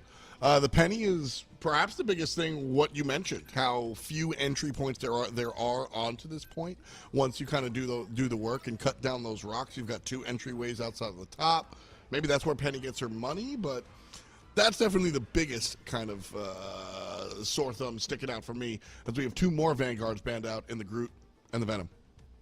Yeah, a lot being taken away. The Vanguard line is getting thrown down, but UNTD, they've got a good grasp of the meta right now. Elsa and Mantis being protected. All they need on top is an Ultron, and you've got yourselves a Marvel Rivals Ignite composition packed and ready to go. It's whether you can execute on it, because that's been the big thing. Triple support is kind of back, but it's different. It lost some weight, right? It came back with a new sense of style. It doesn't have the invincibility ultimates anymore. It's all about damage. It's all about utility. Mantis and Ultron being played together on triple support because you can damage boost and damage amp and Elsa to redonkulous levels, and that's what we've been seeing here, and that's what we might see coming out from UNTD here. With this final ban, though, no Gambit available. Invis has been saved. Love the Loki removal. You don't get 2 invincibility ultimates, F. You can only get 1. Yeah, very big change here, because the game is built around, and I've got a little bit of a soapbox moment here. The game is built around those support stoppers, right? Like, this is a game with a powerful neutral. Might have been small once upon a time. We've made it larger. The DPS ults are very strong. When a duelist wants to hit go, you can go, but you don't have to wait for them. So having those support ults be a big red light stop sign in a game whose natural state of being is green light is what the game is built on. And so when we switch to the triple support world, like with the Mantis, and not sure we're going to stick to the Rocket as long just to get some nonsense in the early stages. When we switch to the Mantis and stuff, you just look to raw overpower. Whereas Maryville Academy, they do have a little bit of a Jeffrey as well. So 2 of these raw red stop signs in the Invisible Woman and the Cloak and Dagger. Now, the answer is Magneto. I will say, I'm not fond of UNTD's composition. When you run triple support, you tend to lack ultimate generation, and it's going to get hindered even more by the fact that you only have 1 Vanguard. Okay, yeah. That's 1 massive health pool that's only available for you. So Neon or Mercy, one of these 2, either the Cloak and Dagger or the Invis, they're unfortunately going to be a little lacking on the strategist ultimate side. We look at Maryville, they're running stock standard 222, and they're also running the most broken Vanguard in the game, and when it on that Phoenix, absolutely lethal, eliminates the Elsa off the map before you can even do a single dash. I'll be straight up and down. I think 222 is a strong default and should be where most teams, especially teams that aren't pushing the absolute bleeding edge, should be. I think triple support is a response. I think triple van is a response. I even think triple DPS is a response. But starting 222 and seeing where you go from there feels really comfortable. And right now, Wenet feels ultra comfortable. This character was banned out the entirety of our Division 1 championship matchup, which wound up being a 4-0 for Fisher Esports here, Shibby. And now as we're in our second matchup, Wenet showing us why.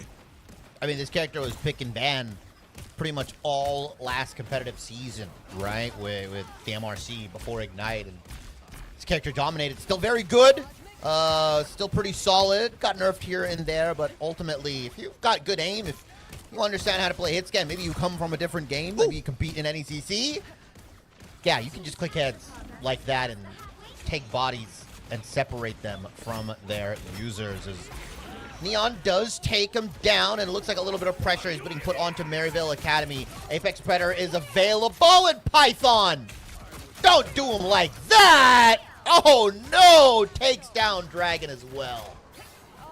Much better. No more support ult from Neon. 71% and climbing. A little bit of space given up by the red team, but intentionally so. Back up so you can step right on back in. That's the hokey pokey, or something like it. Out of the way, Python Lord from the right-hand side.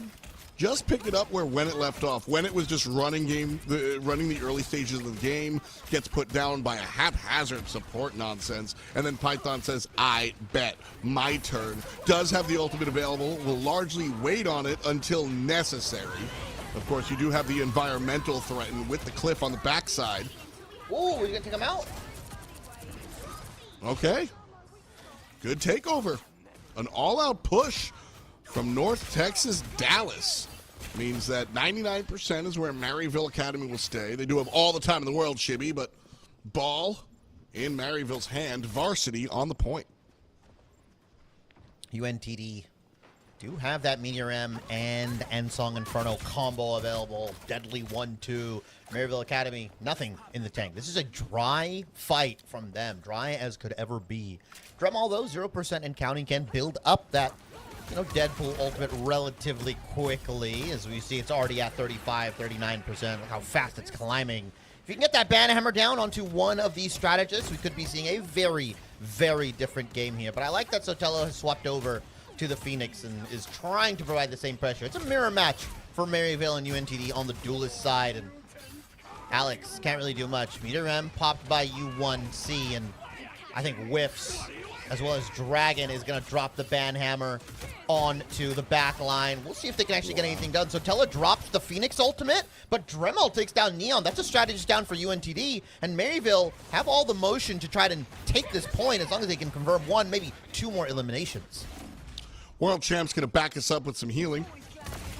As the barrier puts on down. 3 separate takedowns for Maryville means that 72% is going to stop there. And overtime slowly, screw that, quickly ticks down. Maryville a hair away from claiming round number 1. And the portal from U1 will not be good enough. Maryville takes round 1. Yeah, I wonder what happened to that portal. Did Invis walk back and stop that TP, or surprised that they couldn't get it off? Maybe they didn't want to waste it. Maybe they already thought the point was I think lost, that maybe. was the call, yeah. Yeah, it's like, hey, we're not going to make it. Let's not waste the portal. We might need it for this oh-so-crucial second round, because I thought the amazing thing about Marvel Rivals, specifically when it comes to domination maps and domination rounds, is that you get to carry your ult charge over, which is so cool. It actually values a little bit of future planning. Yeah, who'd have thunk? Macro strategy necessary in a respawn hero shooter. You jump through that portal, you're forced to use Neon support ultimate. That means you wait it out till where's Mercy's ultimate if you're lucky. And with the idea that the duelist line right now is 19-2, I don't know that you win that fight with the barrier available. You invest double in there, and then you just kind of lose the opening stages of round 1, which this is a BO3 as far as our our game number 1. You see the butterfly effect here. No Ashton Kutcher.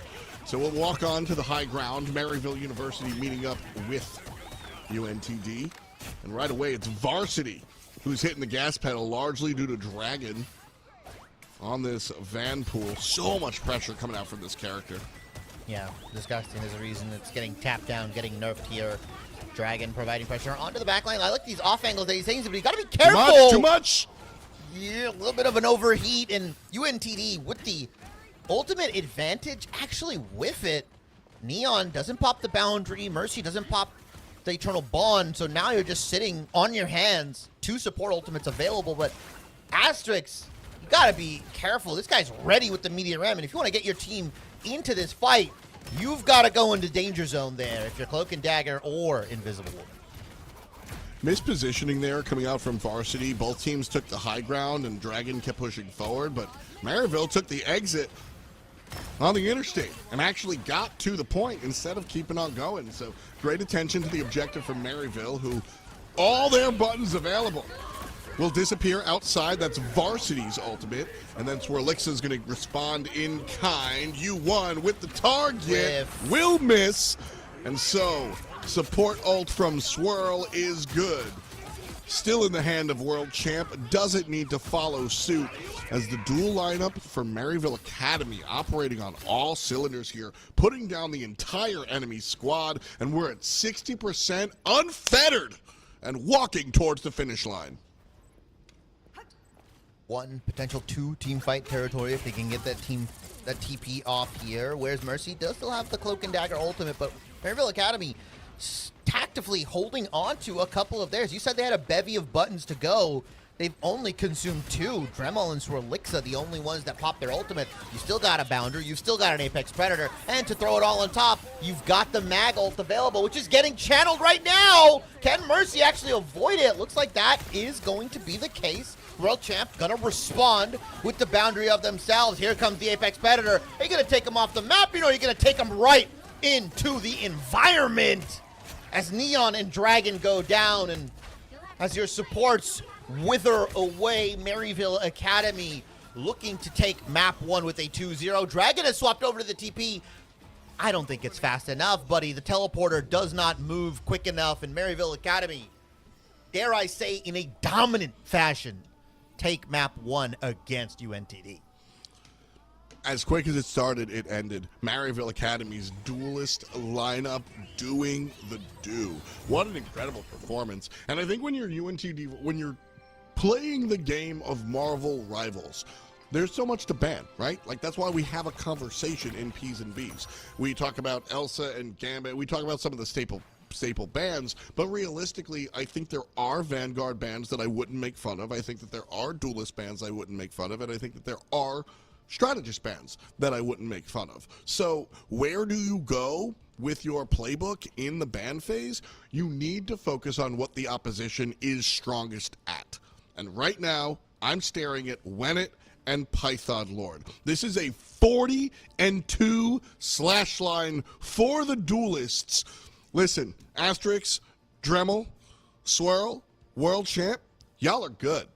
But this boat was driven by the duelists. So if I'm homies from Texas, I'm like, we ain't the biggest or the largest. We banning out these duelists, because that's the problem maker right here.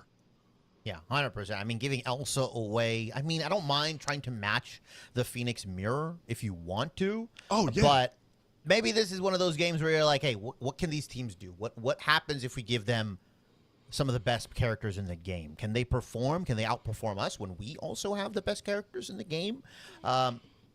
Experiment over. Hypothesis concluded, like you mentioned, Yeah. F. Dot. I think now you go, all right, let's adjust. Let's pivot. We're not going to give you the Elsa. We're going to remove maybe the Magneto or the Vanguard pool away potentially. Let's try to now start theory crafting and creating composition that we know works for us and potentially can work against this map too, which is their choice, Convergence or Convoy. And there's nothing, let me sort of bookend this conversation real quick. Y'all got beat basically, they're better duelists than you, or at least they were in that game.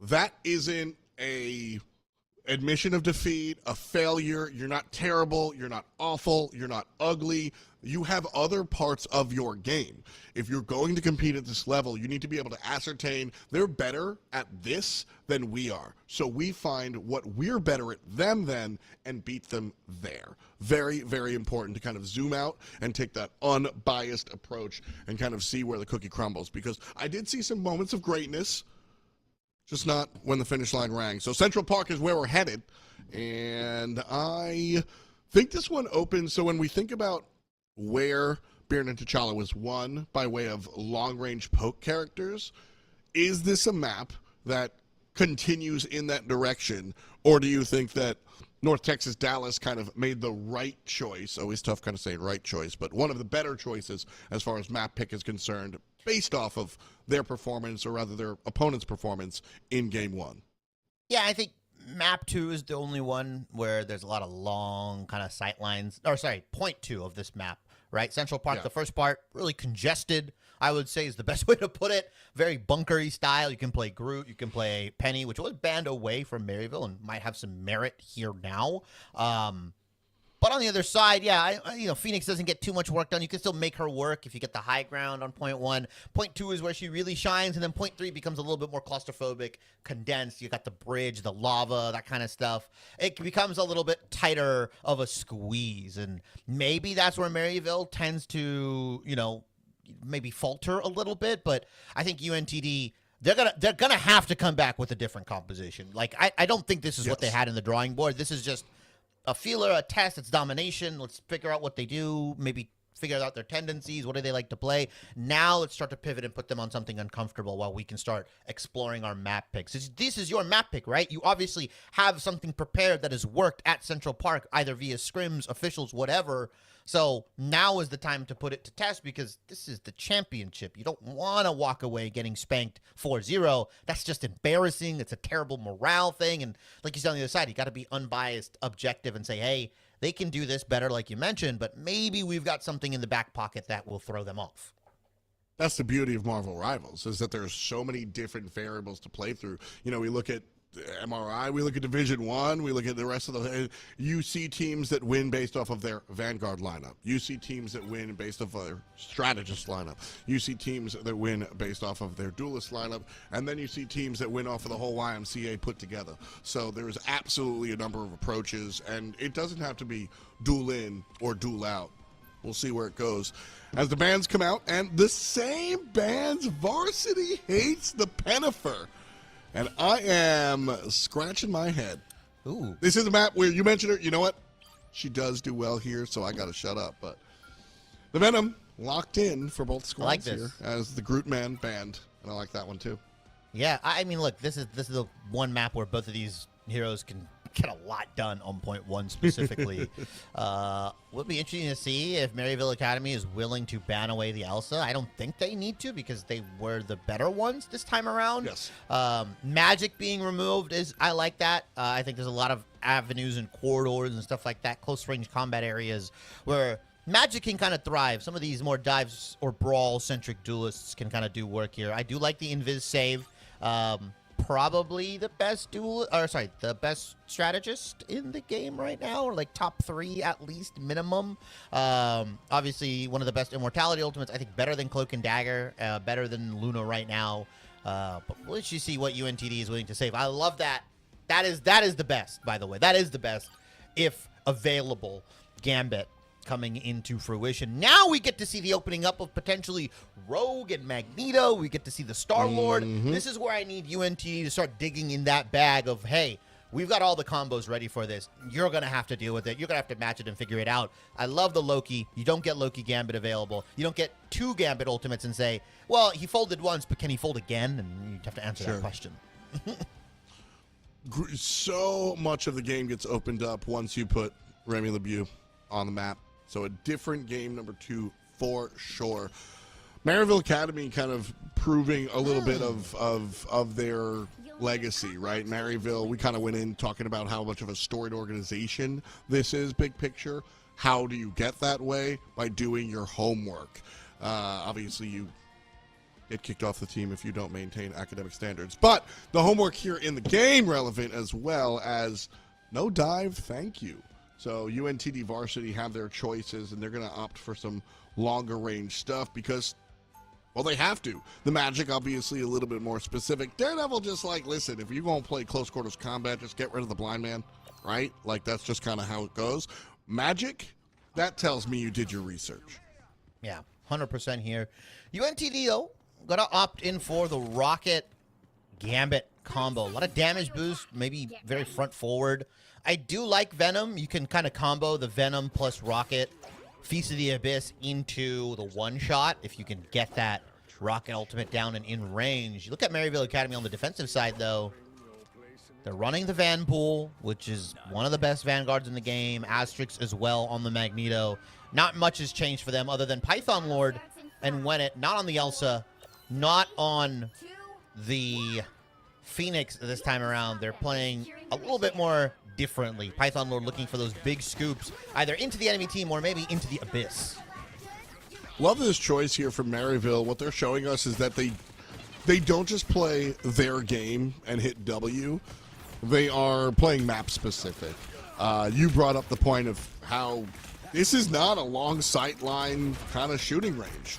And Bucky benefits from these shorter ranges. Wolverine, obviously, not just benefits from this type of world, but specifically this map point. You can tackle people around this corner and completely obliterate them. This is real micro map specific, position specific strategy, in my opinion. Right there, showing you what I'm talking about. Thank you, Maryville, for helping a caster out.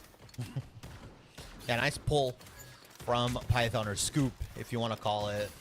Looks like U1 is going to opt in for the thing here, which I like. It's a solid counter into the the Wolverine, especially if you don't like getting pulled here. Allows you to also debuff.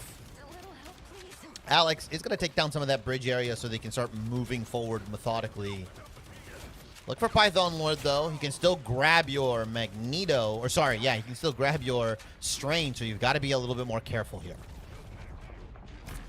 Alex providing kind of the classic suppressive fire that Punisher is kind of known for before going into the zippity-doo-dah.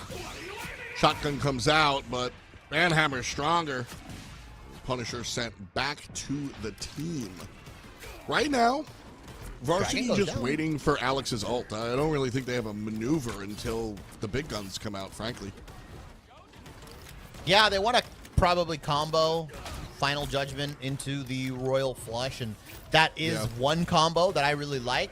Like I said, I like the Star-Lord combo a little bit better because Star-Lords can get their ultimates a little bit more frequently. I feel like if you don't combo it with the Punisher, you're really missing out here. Asterix, though, I wonder if he can get this ult off.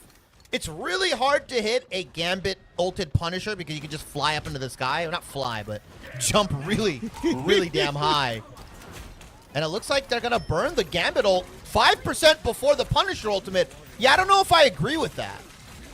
We'll see how it shakes out. Blue carpet rolled down and following up with the support ult as well. Alex doesn't even need the Meteor M because he taken down by literally anyone else. Maryville stick their heels in the mud. They turn against Varsity's main plan, which was this Punisher ultimate. Unable to find anything in the neutral was UNTD Varsity. Couldn't find it in the ultimate moment either. And so with a minute to go here, Maryville has denied every single opportunity and then some from Varsity. 0.0% Shibby for the Texans. 55 seconds left. Swirlixa did go down from some nice aim from Alex there, but looks like the team is coming back. Last stand is available. Scoop doesn't actually hit anybody. I know he wants to ult, but he might just go down before he's even allowed to touch a health pack. Nice shotgun usage. Nice clobbering time coming out from U1UC. Maybe opening up the map just a little bit. Asterix does go down. Did they TP, though, is the question. I believe Sotelo did when it takes down Dragon in the process. Last stand from Python! Takes one away! 85% though for UNTD. That's better than 0, but they need to confirm the point here. World Champ and the rest of Maryville Academy are picking up KOs left and right. 5 seconds. Is there an overtime in the cards for UNTD? There is, as he's going to fly on in while Dremel takes a selfie. No TP? Yeah, there's no TP. Sotelo's trying to go into Venom. Unfortunately unavailable. But UNTD walk away with 88%. That's definitely better than 0. And you can potentially get a win against Maryville if you hold them. I mean, you ain't wrong. Nothing you said was incorrect. 88% is better than 0. However, lighting, can we get the spotlight on the other side? Maryville Academy. Hot damn.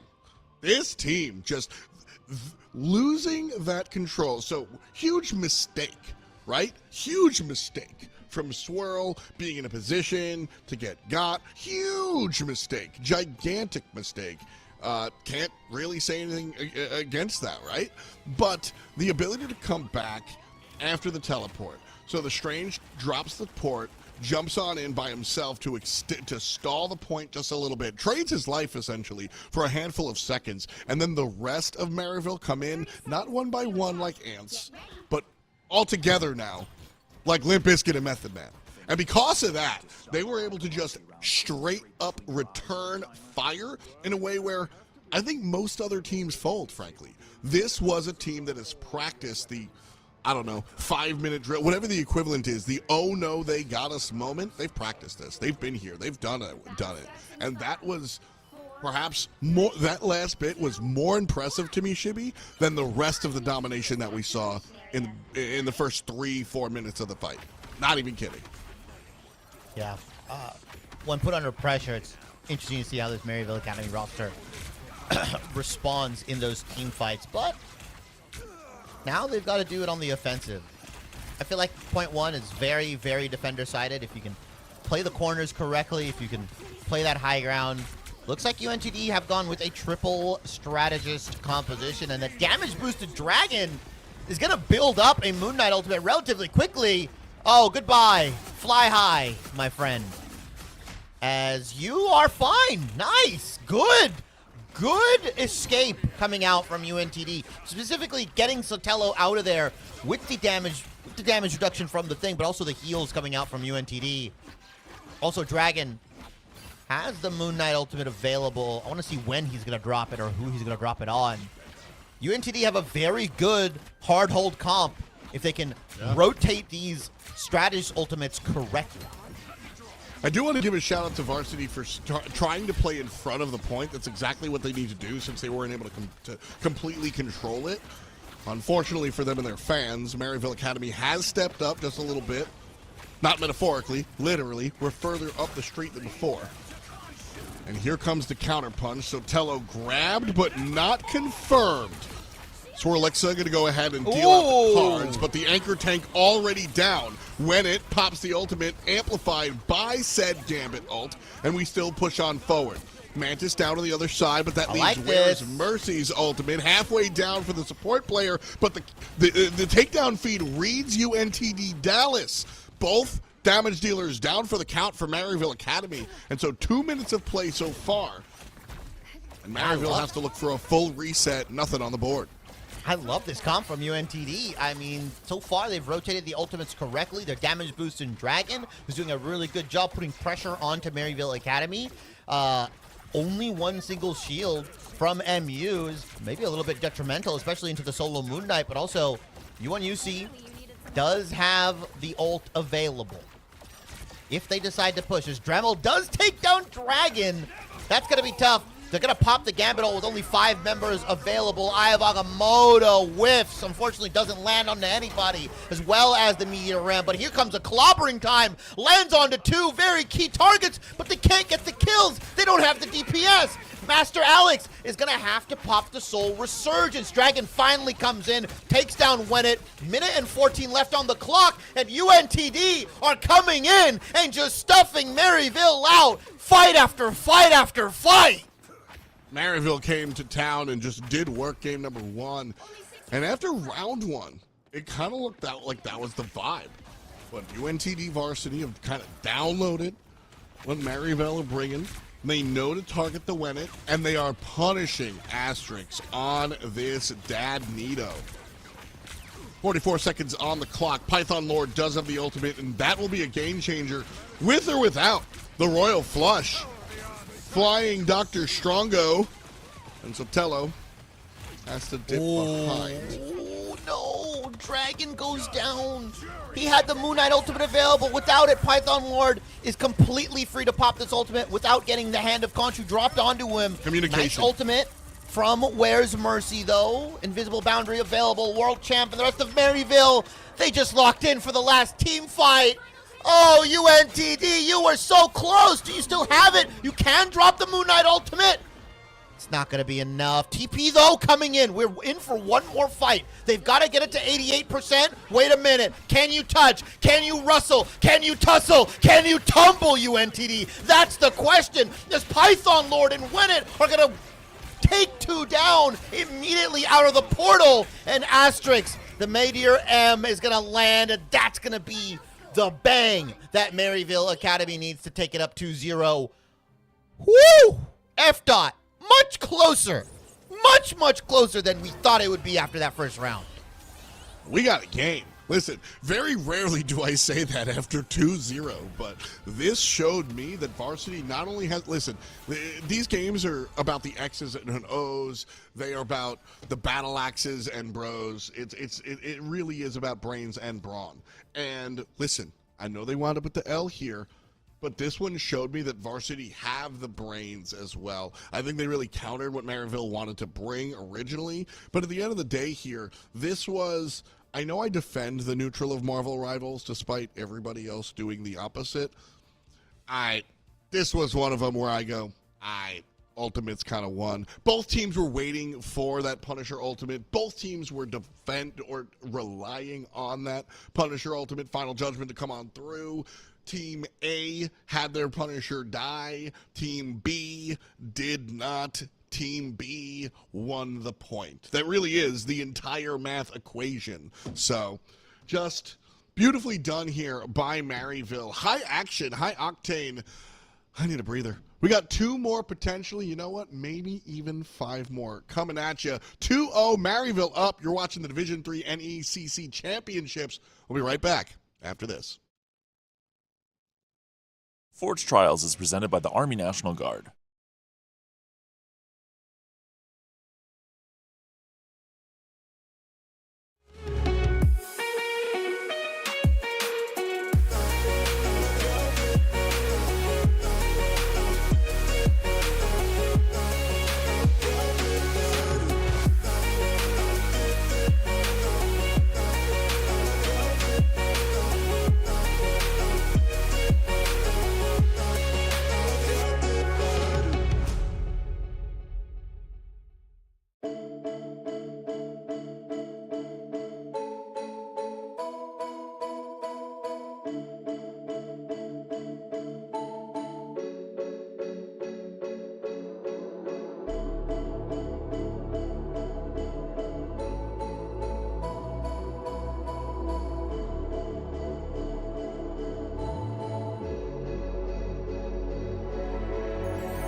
Welcome back to the NECC Championships. We're in Division 3, and Maryville find themselves up 2-0. I'm F. Dot, this is Shibby, and as we jump on into game number 3, so many things to reflect on, because if you're just joining us, 2-0 seems real not tight, but Shibby, it's been a little tight. Yeah, 100%. I think that second map kind of showed us how close it can be between these two teams. And you could argue, is it Maryville letting up on the gas? Is it maybe UNTD locking in a little bit? I think to say it's a bit of both, and that's okay. Not every match you're going to be playing 100% in the sense of like, okay, hey, we're going to be prim proper. We're going to follow our protocols. Boom, boom, boom. Like, you know, there's variability. There's stuff that you have to kind of figure out on the fly. And I think UNTD almost did that. A couple key moments. I'm going to pick on someone a little bit. Dragon, specifically, going down in those last couple fights. The first one to go down when you are the sole duelist. A lot rests on your shoulders, so you've got to learn to play your life a little bit more. And as we get into the uncommon traits, it's exactly what we're talking about, right? More patience, better comms, like you said. Small adjustments, not large. I really love this, F. Dot. I think this kind of encapsulates what UNTD needs to do, right? Clear communications on who's going to ult and when we're going to combo. Patience on, you know, maybe not being so antsy to confirm the elimination and more, hey, we need them to come to us. They need to come to the point. I have a Moon Knight ultimate ready. As long as I don't go down, we should be able to win this fight. I think you encapsulated it very well, F. Dot. There was also that moment where we saw the Punisher ultimate come out when Gambit was like 7% away from the Royal Flush. Like just a little bit more patience, and maybe we see a point capture. Maybe we see a completely different game, you know? And these were tight games, right? Like y'all almost won. Now listen, coulda, shoulda, woulda. Sure, I understand. But small adjustments. I don't want to see a giant change of strategy. This was good enough to win. Y'all just missed tiny little moments. Across the way, Maryville do have some things that they've got to worry about as well as we take a look at their uncommon traits. Brought to you by the Army National Guard. Find your calling at nationalguard.com. Maryville finds their calling here, but not quite perfect. Be a little bit more flexible. Saw some struggle moments in this last one where maybe it could have been cleaned up a little bit easier if they messed with their composition a little bit more so. And don't get scared, man. The last one was close, but this is where I ask for the Etch-a-Sketch moment. It's a W, shake the Etch-a-Sketch, and forget how close it was. And if you are uncomfortable with it being that close, push those small advantages. Shibby, you harped on Dragon falling down. Very, very big deal. Could have been an even bigger deal if we saw Maryville hit the gas in that moment. They hit the gas, but they observed the speed limit. Pedal to the metal, baby. Have an opening. Push through like the Kool-Aid man. So we'll head into map number 3. Yggdrasil's Path is where we are headed. And last time around, we saw no Loki. I think we might see the same thing here. Yeah. No, Loki ban probably going to be coming in. I wonder if the Groot and the Penny are going to be permanently removed from this series. At some point, something's got to give. They also ended up saving the Venom and never playing it, so I'm a little confused on that aspect. I don't know why they opted in for that. Maybe we'll see more of it. This is a much more open-ended Venom kind of map, right? All the walls you can either climb off of and dive and swing off of and redive and all that kind of stuff. Very, very good dive map for points 1 and 2. 3 becomes a little bit tougher because everything starts to become more enclosed. The space becomes a lot tighter. That's where you kind of got to switch up here. Emma is going to be removed here. UNTD not going to get their best Vanguard available. And there's the Penny. I mean, hey, if there's a Penny one trick, whether they're GM, Celestial, whatever, right, it's not fun to play against. That's where I'm at. We have seen these bans repeatedly, and the tier list is a guide. It is not the Constitution, right? You've got to be aware of it, you know, else is insane. But your individual matchups are always going to be more important. And so welcome to our, what I like to call a mini meta, where we've got these two teams in championships. These are the best teams in their division for our money. They got their own tier list and their own game to play based on the overall level of prowess. So halfway through the draft, we've got the Gambit selection as well as the Vanguard Deadpool selection. No Penny, no Emma, no Daredevil, and no Groot. So on to our second phase of Protects. Where are they going, Shibby? If I'm Maryville, I could just protect Elsa here and call it a day, right? I mean, they did look like the better Elsa team if they wanted to. Instead, they're going to opt in for the Invis, which is fine. I mean, their strat line was pretty solid. I think they did a good job balancing the ultimate economy there, especially with everything that's happened this past season with the nerfs. You got to be way more on point on who's doing what. Make sure you're not double ulting. Make sure you're using your ult for the absolute best situations. And I like the Mantis save from UNTD.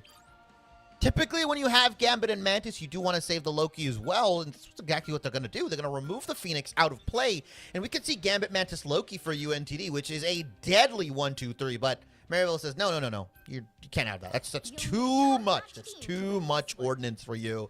So instead, Elsa is available, though. No Elsa bans, and have these teams handshaken the Elsa? Like, hey, you won't pick it, I won't pick it. Let's have a little bit more fun. I mean, totally could be. Possibility is there. Very intelligent ban here by Varsity. Again, you do not lose any.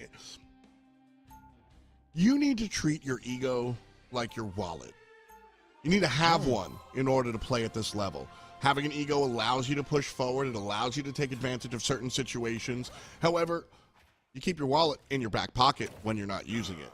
And you need to be able to just swallow your pride sometimes. Varsity has correctly identified that their opponent is better at the long-range hit scan, and so it's just off the table. They put their ego in their back pocket, and now they're ready to pay by phone. Very, very intelligent play here from Varsity. I like that they are unashamed to just say, listen, we got the pan speed off of us by Wennet on the Phoenix play, so let's not do it again. Take it away and done. Now, though, T'Challa. Okay, what's up, buddy? I'm EP. excited. Dragon is going to be on that anti-dive duty here. I like this. The Punisher being backed by double shield. You have a lot of pressure if you can actually start making space with the two Vanguards, and he's just providing that, let's say, covering fire. Python Lord on the back as well. Going to be matching Punisher for Punisher. Both teams having that Magneto. Most of the time you would say, hey, Magneto is a counter to Punisher, right? You've got the Meteor M for the Final Judgment. But when both teams are scoring both of them, they have both two Magnetos, they have both Punishers, Bubble becomes way more important in saving that so you don't get dunked. This is a little tougher. Wennet, though, what is he up to right now on the defensive side of Maryville? As Dremel takes down Dragon, that should open up Wennet to do a little bit more work. As he is relatively low, Alex goes down as well, just around the corner. Not really sure what Wennet's doing. But the cart is stopped, so can't complain about that. A couple of pot shots from Maryville across the way, earning a couple of takedowns. Earning might be a big word, but takedowns nonetheless. So. Gaining, maybe, yeah. Yeah, there you go. Takedowns have occurred. And UNTD Varsity still trying to find their footing. The ultimates come out. The banhammer is strong from Dremel, and World Champ does have a response on the defensive end. Neon goes down. And Mercy. That's what I mean. Like, these oopsie-daisy takedowns are happening, and UNTD Varsity happy with it. Or Maryville, rather. Gambit will not be folding. Final Judgment comes in as well, and you can try to dunk him, and you were so close! But unfortunately, it's tough to hit a flying, jumping Punisher in the sky when he's boosted up by that Gambit ultimate. Nice 1-2 from Swirlixa and Python Lord to get it done. Just under 2 minutes to go. Varsity stopped completely. All out 6K. The turret bringing Python Lord back up to 20%. Agamotto isolates a ton of players, but good shielding is strong. Strategist 1 falls down, and Tank 1 falls down. It's all up to Wennet here. Can't make anything happen. And so Maryville falls down 3 players, make that 4. And a 5th and 6th for good measure. UNTD Varsity will almost certainly grab this point with or without a Dremel portal. Ooh, does Sotelo have it? breath. Wait a minute. There it They're gonna is. come back in. Yeah, Dremel has the portal in. Asterix is not able to dunk the Punisher, but it Oh doesn't my goodness. matter because he dunked the Gambit. And Python Lord is going to come in from Maryville Academy. Y'all. My sincere apologies. I did not expect that handling. I expected Alex to be much more successful with that ultimate. But instead, Maryville Academy stops them one more time. 38 seconds precisely. And counting. Varsity, almost no ultimates available. They'll have a Meteor M. Not really what I'm looking for on the offensive side. Dragon might have the again. That's a might. 91%, 20 seconds to go. They will. Let's see how much damage they can do with it, though. Whoa! Airmail from Master Alex trying to come in for the assassination on the shotgun. Fortunately, doesn't find anybody. Like you said, armed and dangerous. Again, has happened twice. F-Dot. Wait a minute. Are you a soothsayer? Are you a predictor of the future? Because you just absolutely nailed it. Dragon comes in huge with the Kraken impact. Fantastic play, Dragon. You know what? Heard the commentary. Game number 2. A huge moment. Fumbled by Dragon. Falling down on the lone duelist Moon Knight. Unable to counter ult the opposition, and as a result, Maryville kind of claims the point. Here, same deal. Need you to perform. This time it converts. Ultimate already 1/3 of the way charged up again. And Maryville on the back foot. They do have a number of buttons here, Shibby, but all eyes on Dragon. Varsity, regardless of this one, you gotta give credit where credit's due. The 1v1 goes their way as well, and now the push in for Maryville. Python Lord takes a nap, unfortunately, because U1UC drops the Meteor M straight onto their head. Nice pull coming out from Dragon. They unfortunately can't get anything. Agamotto does barely clip the invis, but it doesn't matter. It gets cleansed, I believe, by Neon. UNTD showing us shades of that map too, and why they've got the firepower to take Maryville all the way. Point number 2, almost uncontested by Maryville, finally stepping forward, and there's 65 seconds on the clock. Python Lord wants to stop it here. But when Sorlixa fall down, Alex making a better play this time around, as it's been a rough day for Alex on the Punisher. But here gets a 3K exactly when they need to. Maryville still able to filter in one by one. And Dragon shows up one more time, puts the tank down, puts the healer down, and earns point number 2 the same way they earned point number 1. Oh, he's getting another reset. They're looking for it. Only needs to take him down 15%. Nah, pump That's the when they brakes here, execute. homie. Yeah, he's not I getting it. I don't want to see him push here. I want to see him fall back. Gotta get some members on the card. Get the space that has been allotted for you. Dragon, 33% on his ult and counting. I have not been loving the win at Black Panther, and he's also agreed. He's like, you know what? I don't love it either. Has swapped over to the Hella. Remember, the Phoenix was banned out against him. Double hit scan coming in from Maryville Academy. That might be the difference maker. As Master Alex and Neon are going to combo, and he takes down Asterix. Unfortunately, the Meteor M is not enough. Dragon taking a 1v1 with Vanpool.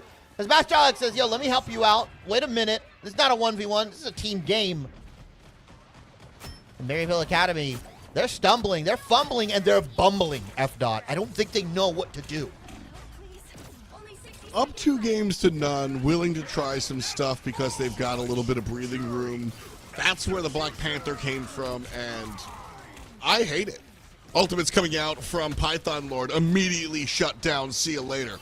Now Alex feeling good about himself this time. This play didn't work last time or the time before. This time looks better. Still not ultimately successful. Where's Mercy, pops the pillar, and a giant Eye of Agamotto isolates Python Lord, puts him down. 2 players on the backside. And right now, Varsity grabs the wheel one more time, and with Kobe on the clock, brings it home. All 3 points for Varsity. Time to switch things up, including which side UNTD looking amazing right now. I mean, after point one, Maryville just got snowballed on. They didn't get a proper fight. Like, it was just UNTD saying, no, you're not allowed to group as 6. We're going to keep knocking you down. If you're not going to pay us respect, we are going to earn it from you. And Maryville Academy scratching their heads, going, what happened? I mean, like, much love. We are, okay, maybe not professional, right? Collegiate is always amateur engagement. But we are pro-am players here. We're all staring at it.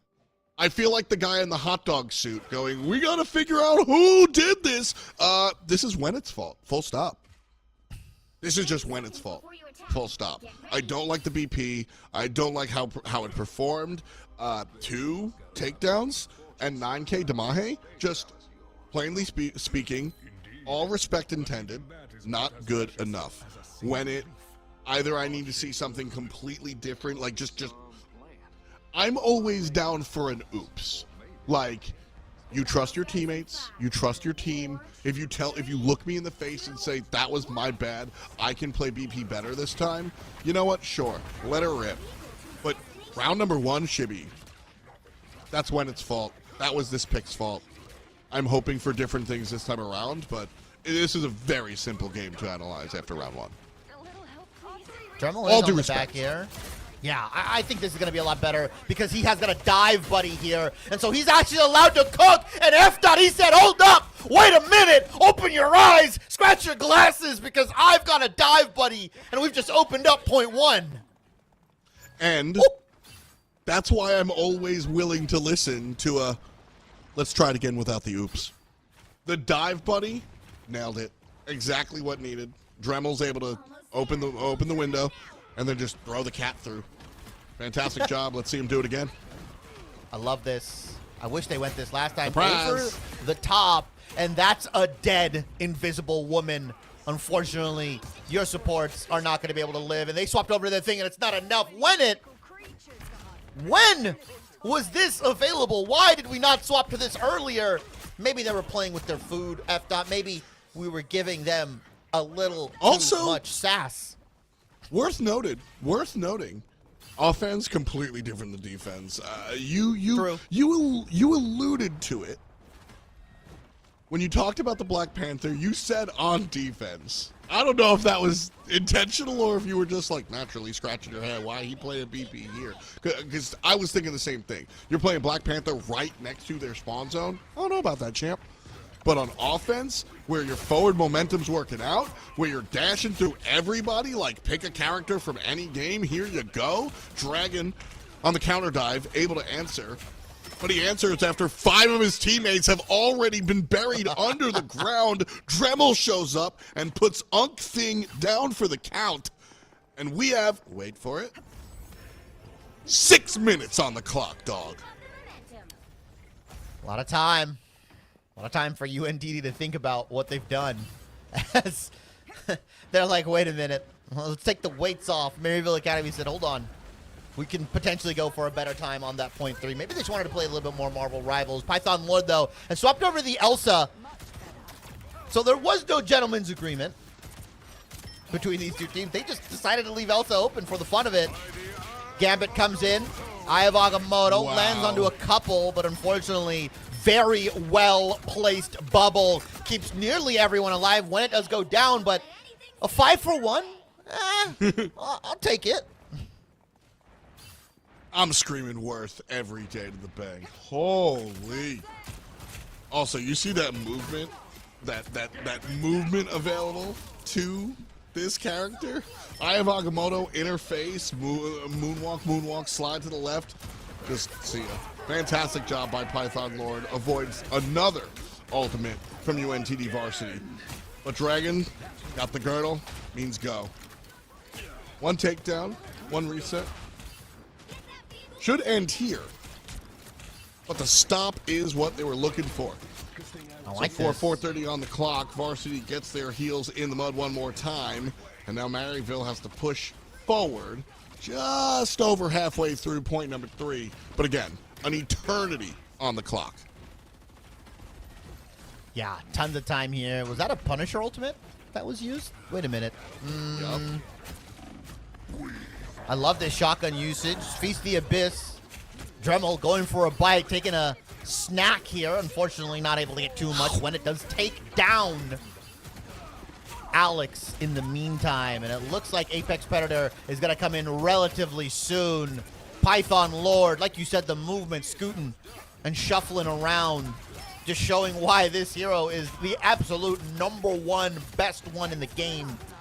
I love this. I love this. They're not playing Marvel Rivals. They're playing Devil May Cry. That's exactly what's happening right now. They're playing Guns, the Duel. Throwback. What style? Sword style? What is he doing right now, Python Lord? What are you doing? As you are just having a ball in 3.5 minutes. I need an Elsa edit to Every Day I'm Shuffling. That's what I want here. 3, 2, 1 on the clock for Maryville. And 24 will get tossed up to a minute here for University of North Texas, Dallas. And so, strong performance from varsity on the offensive end. But Maryville Academy, you want to talk about a redemption round. When it showed up, well, actually, when it didn't show up in round 1, I believe they were 7-2 or 7-9 with 2 finals, and now they are 24-11 with 11 finals here. Incredible difference, incredible turnaround. For my money, it's a result of offense versus defense on this character, and I would like to see Maryville. I would like to see Wennett. All the love in the world for the Black Panther performance we just saw, but I would be a little interested in seeing them change things up on the defensive end. Not going to do so. Sure. That's why you're on the field and I'm not. But we'll see if they can get a better round this time on defense. All right. Dremel is here, though, with the Venom, so the dives can be staged much better now. Not all the attention is... Yeah, not all the attention is going to be on Wennett this time around as it was last time. Dragon swapping over to the Moon Knight. They're going to go into this triple composition that they had last time, although it's on the offensive for UNTD, not as effective. And UNUC, I don't know if he's got PTSD or he's looking at demons. He is just like, yo, where are you? Show yourself! He's so panicked. Oh, my goodness. Much love to our observer, because I can't see anything. Oh, sheesh. 1/3 of the way through the point. Wennett and Dremel just making themselves known here, and our Thing player able to turn around quickly and put a stop to that, at least for now. Point still stopped here thanks to a strong tank presence. And now all of the red jerseys pushed off. Ooh. But that'll quickly change as Dragon winds up taking down another one. Big jump forward from the Moon Knight. And the double un here for the Ricochet Randy. As UNTD varsity still pushing forward. Wennett eaten again. The defense of Black Panther not working. Dremel does have a portal. Made it last time. Oh, there we Makes go. it this time. Hand of Khonshu does get dropped onto the point. Put some space, but unfortunately Dragon gets dropped on the point here. Python Lord coming through with the Elsa, saying, hey, whoa, whoa, whoa. You forgot about me. All your attention's on Wennett. But the Lord of Pythons is going to squeeze and constrict and take the life out of UNTD's push here. TP available. Don't know if it's going to be able to come in time, but a nice rollout from Dragon is going to buy them a little bit more time, but unfortunately, it is the end, at least for this round. UNTD have to hold Maryville Academy for nearly 4 minutes on point 1. F. Dot. It's a tough challenge, baby. If you remember game number 2, Midtown, there was a magic ban. There was no magic ban this time. And UNTD thought about it. It will not commit. The Master Alex has a secret magic in his pocket. We've seen Alex play the Punisher pretty much the entire time. Now going to flex over to the Mantis and power up Dragon. And I like this choice. Ultimately, I do think this is much ado about nothing. Nearly 4 minutes on the clock. Not that far to go. 86.5 will win it. Win it? I got nothing to say, homie. Let's see you do it this time. He's on the Moon Knight. Maybe he's like, man, I'm not trying to play against Officer Thing anymore, bro. Like, I'm done. I'm out. I'm out. Let me just punish this guy. We got 3 minutes on the clock. Let me farm a quick-handed Khonshu and call it a day. Dremel and Asterix and Swirlixa finally tapping into that team-up that is oh so powerful in this game. And they've got the Elsa on top. Yeah. Might be wraps. UNTD have to come in. Triple strategist. But Moon Knight is the perfect answer when it understands, hey, I'm going to farm these kids and I'm going to try to get this Khonshu relatively quickly. That's also something that Moon Knight's really good at is even if he doesn't get the takedown, making sure you can't be someplace. Ankh goes down. You're not allowed on the high ground. See you later, bud. So a great evacuation there from the Moon Knight player. 1/3 of the way to Khonshu, getting bullied here, but Part continues to move forward. Dragon's also on the Moon Knight and more than halfway to an ultimate of their own. And UNTD Varsity bring out the big guns. Not an ultimate, just saying that they do a lot of takedowning. And this winds up being a stop for North Texas. It's 1 minute burned off the clock. 3 more, and you've got yourself a point on the board. Wanted has swapped over to the BP, by the way. He's like, you know what? Cool. Here for it. Do it, homie. Do it. Working. Dremel on the Venom. Looking for that double dive. Looking for that back line. Slam. Nice slam from Dremel. Now you need the follow-up from the BP. Although he's going to get taken down nearly immediately. Swings back out. Bubble in tow. Looking to slam back in, though. Strategist is down. Dragon drops the Moon, though. And yeah, Elsa's going to get out of there. But what about the rest of your team? What about your tanks? What about your strategists? Are they going to be able to survive the hand of Khonshu? Magneto won't. Like you said, F. Maryville Academy, I don't know what it is. These overtime situations makes my heart a little tense. Makes it race a little bit too much. They like playing with fire, I think. No, I feel you here, man. That said, a little bit over 2 minutes to go. Everybody that matters with an ultimate. Python Lord almost there as well. And Gambit's going to bring her to it. 99% for the Apex Predator. Gas is hit. And the Meteor M from a distance puts down a couple of players. Not enough to take him down. Eye of Agamotto in defensive vault. Never a great look. But here comes Wennet. Takedown number 1 is good enough. And the GOATs moving forward one more time. The Apex Predator. 1, 2, 3, 4. Players put on down. Expect a portal. Dragons alive. Neon first up. Can't expect the portal. We're going to a game 4. Yeah, you got to be under 7 feet to clear that doorway. Unfortunately, Dragon bumps his head.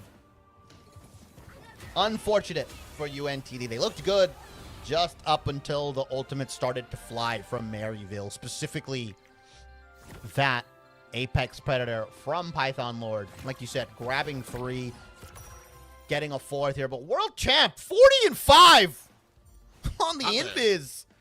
Frying. That's not a support. That is a 12 final Invis. More than Asterix, more than Dremel. And close enough to win it, right? 3 off. That's where they were getting the extra DPS from.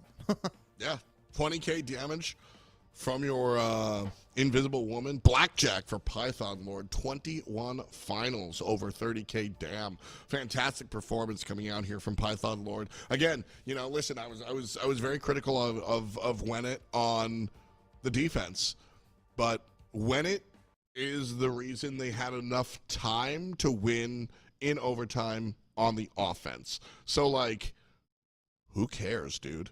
You know what I mean? Like, rethink for future strategies how you approach this composition on defense. Sure, you know, it wasn't flawless. But make no bones about it. This caster isn't leaving here with a negative opinion of Leonard or their choice. I think on offense, it more than paid for what we did on defense. And as a result, Maryville University finds themselves up 3-0, one away from Division III championships. One away from a 4-0 sweep. UNTD do have their map choice. It resets back to domination, though. And F-Dot, if you remember so clearly, Maryville stomped them on domination. It was not even close, really. Unfortunately, though, they have played 3 games now. So maybe UNTD is catching on some of the strats. Elsa was left open. Remember, Phoenix was left open. Python Lord willing to sell his soul for the win, saying, you know what, there was no Elsa, handshake. There was nothing like that. I want to go. I want to get out. It's what, 11 p.m. for them in Maryville, potentially. I'm not entirely sure here. The East Coast 11:13. Yeah. I'm thinking, hey, I'm gonna take whatever I can to get the win. I'm tired. Finals is upon us for a lot of these collegiate universities. We're in April. This is where you start studying. This is where you start going, okay, wait a minute. Let me get my finals done. Let me get all my exams over with, and then I can maybe focus on climbing a little bit more here. So Maryville Academy looking for that 4-0 sweep F-Dot on map choice for UNTD. Not a lot available, and they're going to opt in for Hydra at Charteris base. F-Dot, remember when I said I love Burnin T'Challa? I love that map as a domination. Mm-hmm. Well, there's an opposite spectrum of that, and that's this map. Yeah, this one's a little bit rough. Tons of tight corridors, tons of ways to deny your opposition. It's a Spider-Man map, and we know I hate that character. Unlikely to see the Spider-Man in this competition because life is good.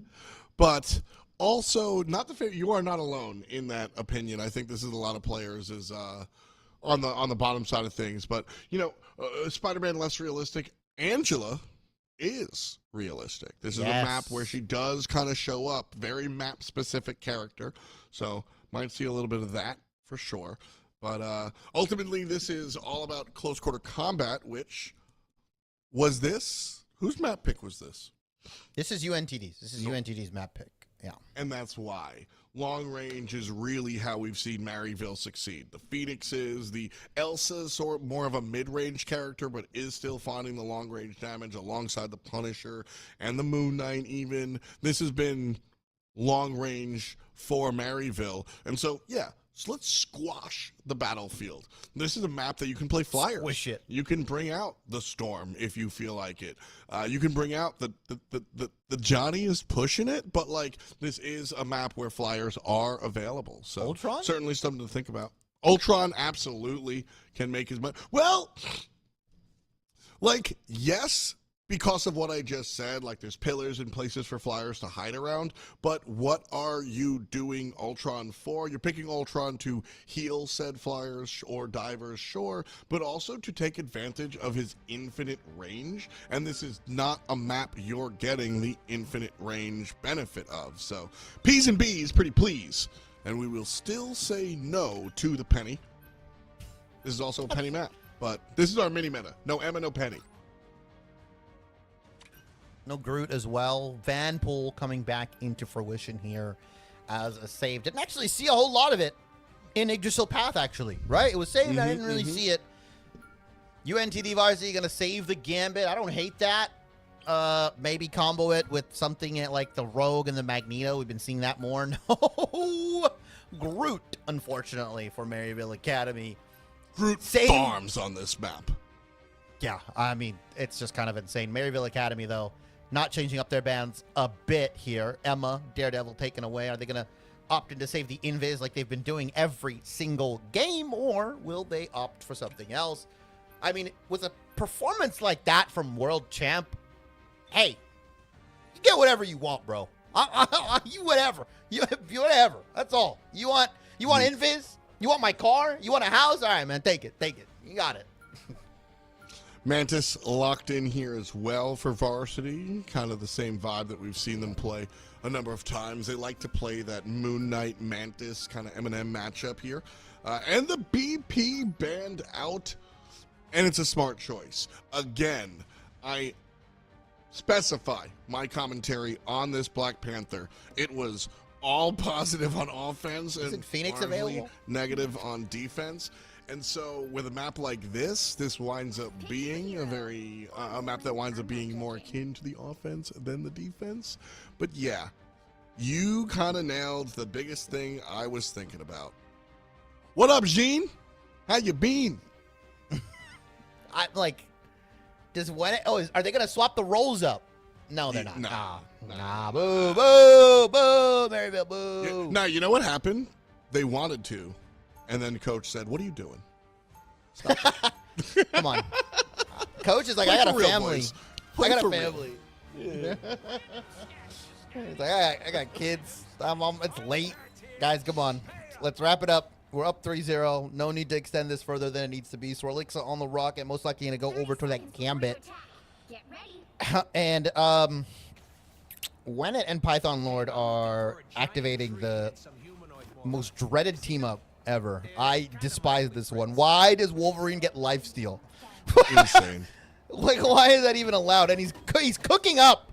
He's grilling up. He's saying meat's ready. Yo. I want one. He got ribs on there? I want some ribs. If you haven't told, if you couldn't tell. I mean, listen, we our first matchup started at 8 p.m. EST. I should have eaten beforehand, but I didn't. So now you're stuck with me. Maryville up 3-0, and both of our teams pushing forward. We've got a 2-2-2 lineup from Maryville. Worth noting that it is Wolverine, and a gotcha right away. Funny portal here from Varsity's tank. We'll separate a couple of players from the squadron. You think you get the point for free? Flank and Academy on the point, yeah. Wennet is in such a dominant position right now on this high ground. Needs to be pushed off. It's going to be a triple strategist composition from UNTD. I liked it on the defense, but for control point, it's a little bit harder as, wait a minute, UNUC went for a ride, and somehow he gets out. Python Lord, despite taking him across the map, nice convert from U1C there on top of the pressure drop onto Master Alex. I like that. It's going to take down one of their duelists. 25% in counting, though, for Maryville Academy, as they're not going to get off. And another nice, quick confirm. And the country drops as well. And that'll drop down one more. So 1/3 of the point claimed by Maryville. But Varsity wrestles control off of just fantastic target acquisition. Good comms made sure that, hey, where are we getting Phoenixed from? Top side, our side, Alex on the Thing, who has made a position swap, by the way. Duelist player now playing the Thing. Jumps up top, isolates, forces the dash. They force her down. The rest is history. So UNT Varsity on the way to match what Maryville Academy were able to do earlier on. And the disappear from to open the door, but Dragon through the ultimate puts down the damage. Nice crit coming out from Dragon. I love how he's playing cover right now, and he's just putting a ton of pressure onto this Maryville backline. This is what we saw during that central park map, specifically, right? The damage boosted Moon Knight is just absolutely unstoppable, especially if you're critting here. Leave them to Conchu is coming here. Match in fold with the Gambit, never folds. When it takes down Sotelo, though. No damage boost, nothing like that. And then another Banhammer going down onto a support. UNUC, though, takes down Wennet. Dremel takes down Neon in the back. Python Lord cleans Dragon up. It's going to be a point flip for Maryville Academy. And I don't like that at all. I don't know why you decided to do that, Alex. You could have saved it for the next team fight, unless you're swapping. But even then, you keep 50% of your ult charge.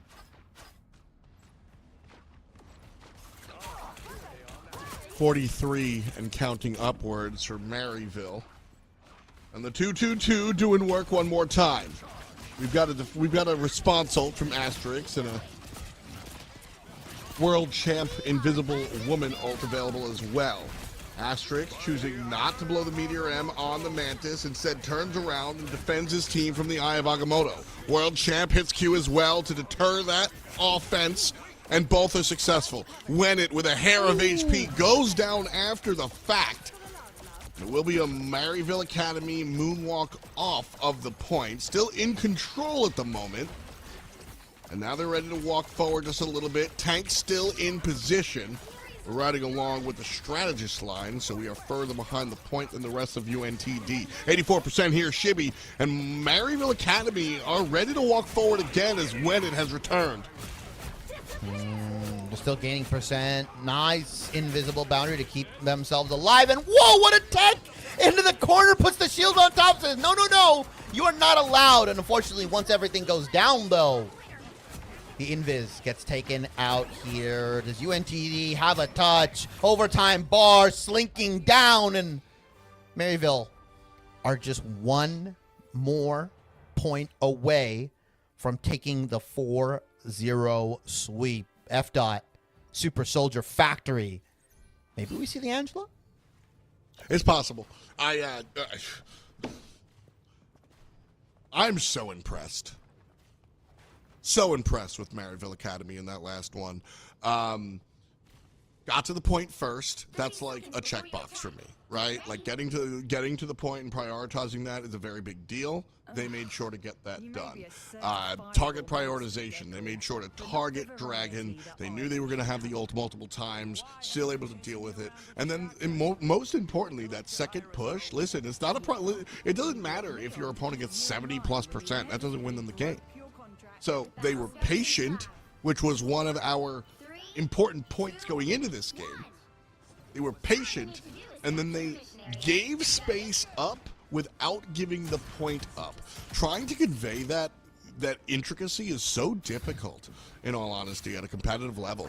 And just a masterful work by Maryville. Oh my goodness. A+. UNTD Varsity played well too.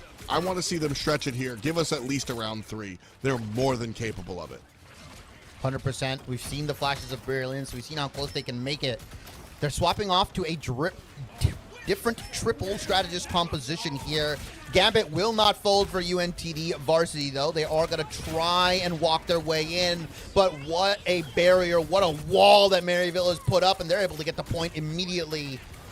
Can UNTD turn it around, though? World Champ going to pop the invisible boundary, not as a response to anything, just say, hey, we're going to take them down here. We're going to wipe their team, and they can't do anything about it. Nice Apex Predator takes 2 down, and the pressure is mounting. UNTD are just getting walked on.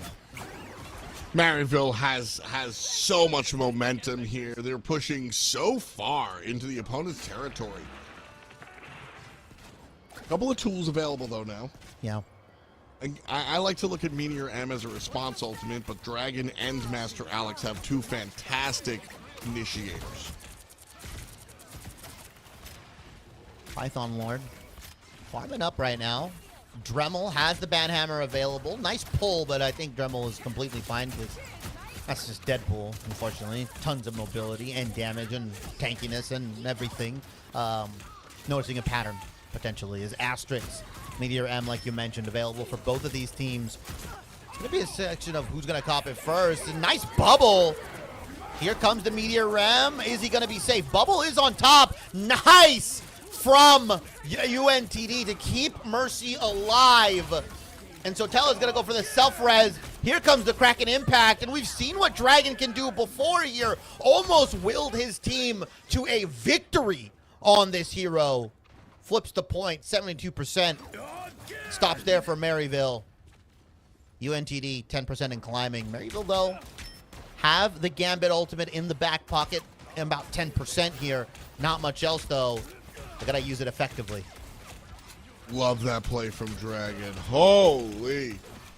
This player made one move in the early stages as a lone DPS that we criticized, and pretty much the rest of it has been coming up Millhouse for them. Now it's up for the rest of the squad to kind of play in support of it. Already, one Vanguard down here from Maryville Academy. And so North Texas looking strong. Went it on the sniper. Okay, bringing out the Hawkeye. We'll see how this one works out. That is, of course, yes, it is one of the things that all of Adam's burst healing does not deal well with is the near one shot. So I see a method to the madness. We'll see if it actually works out here. 60% and counting for University of North Texas, Dallas. And that's what the Hawkeye can do. Big shots onto the tank boy. And the Vanguard line for varsity suffering as a result. Ultimate coming out from the bow and arrow guy.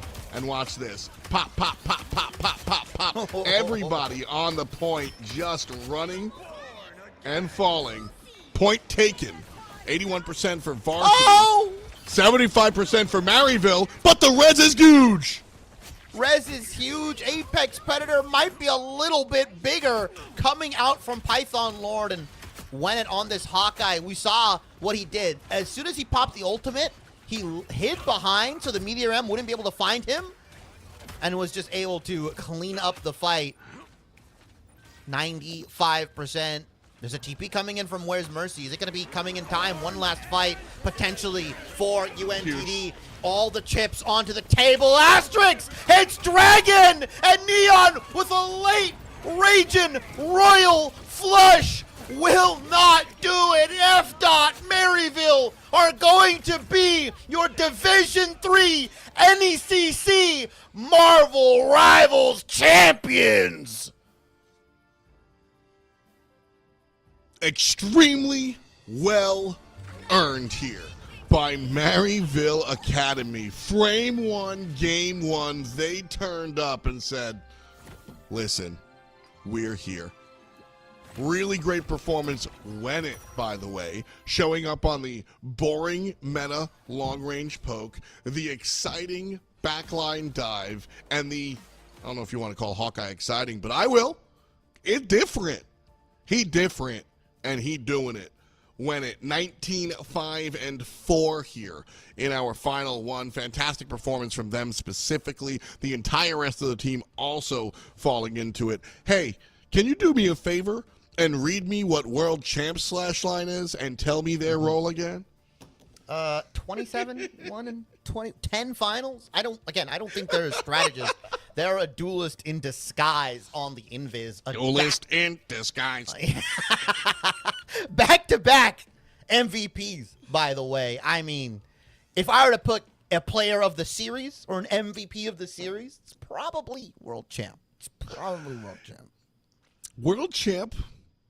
I do think Python Lord has a claim here as well. It'd be a tough one. And I'm glad we don't have to do it. And then it's funny because those two players consistently really put up, and then when it had these giant spikes where like ending the Goats map with 7 minutes or something. I'm sorry, like 6 total minutes on the clock was because Black Panther came to play. Done. Yeah. Done. Just absurd highs for Wennett. Fantastic job here from Maryville University. And a tip of the hat to University of North Texas, Dallas. Listen, I'm not really one to hand out participation trophies, but I am one to say thank you for a good show. And that's what we got here. If you tune in tomorrow and pull up the scoreboard and see 4-0 and you go, oh, they got stomped. Okay, that last one maybe so. But the rest of the maps were a lot closer and worth watching. So you know what? Shout out to them for sure. This was not easy for Maryville University, specifically Game 2 and Game 3. Yeah, they were sweating. They were sweating for sure. When it was potentially looking to swap off, he had the Moon Knight and said, wait. He remembered who he was. He's like, all right, I'm going to go back to the Black Panther. I'm going to figure it out. Nothing's going to stop me. And yeah, there's a different situation. If that map 2 goes a little bit differently, we could be staring at a Game 5, maybe a Game 6 even. So shout out to UNTD. They played their hearts out. They played a lot closer than most people are going to be willing to give them credit for. And I think that's important to acknowledge. But Maryville Academy come away with the Division III champions, and they're gonna come away with a big dub here. Again, I hate to say it, but Maryville just doesn't do anything half-assed. They come in and they come to dominate. They come to play. That's who they are. 100% Maryville continuing doing Maryville things. Fantastic job, as you said, the Division III champions. Our Division I champions played earlier on in the night. It was Fisher, versus Fisher. Fisher Esports wind up winning Division 1. They will be your champions. And of course, May 14th through the 17th, we have the LAN over in San Antonio, so you want to stay tuned into that. Tomorrow, we've got Rocket League, Rainbow Six Siege, and Counter-Strike 2 finals as well. League of Legends lower finals will show up on Thursday, and then ODub and League of Legends big finals happen on Friday. We've got the Aurora Series uppers on Friday as well. But Shibby, that does it for us here. Thank you so much to everybody out there in TV land. Shout out to the so many hardworking people behind us as well. And thank you, of course, to the players, the coaches, the teachers, the professors, and the student body that make this all possible. Without you, we'd just be us. That's it for us today on NECC. Thanks again so much for joining us. We'll see you tomorrow and the day after, and the day after, and the day after, and the day after. Peace. Forge Trials is presented by the Army National Guard.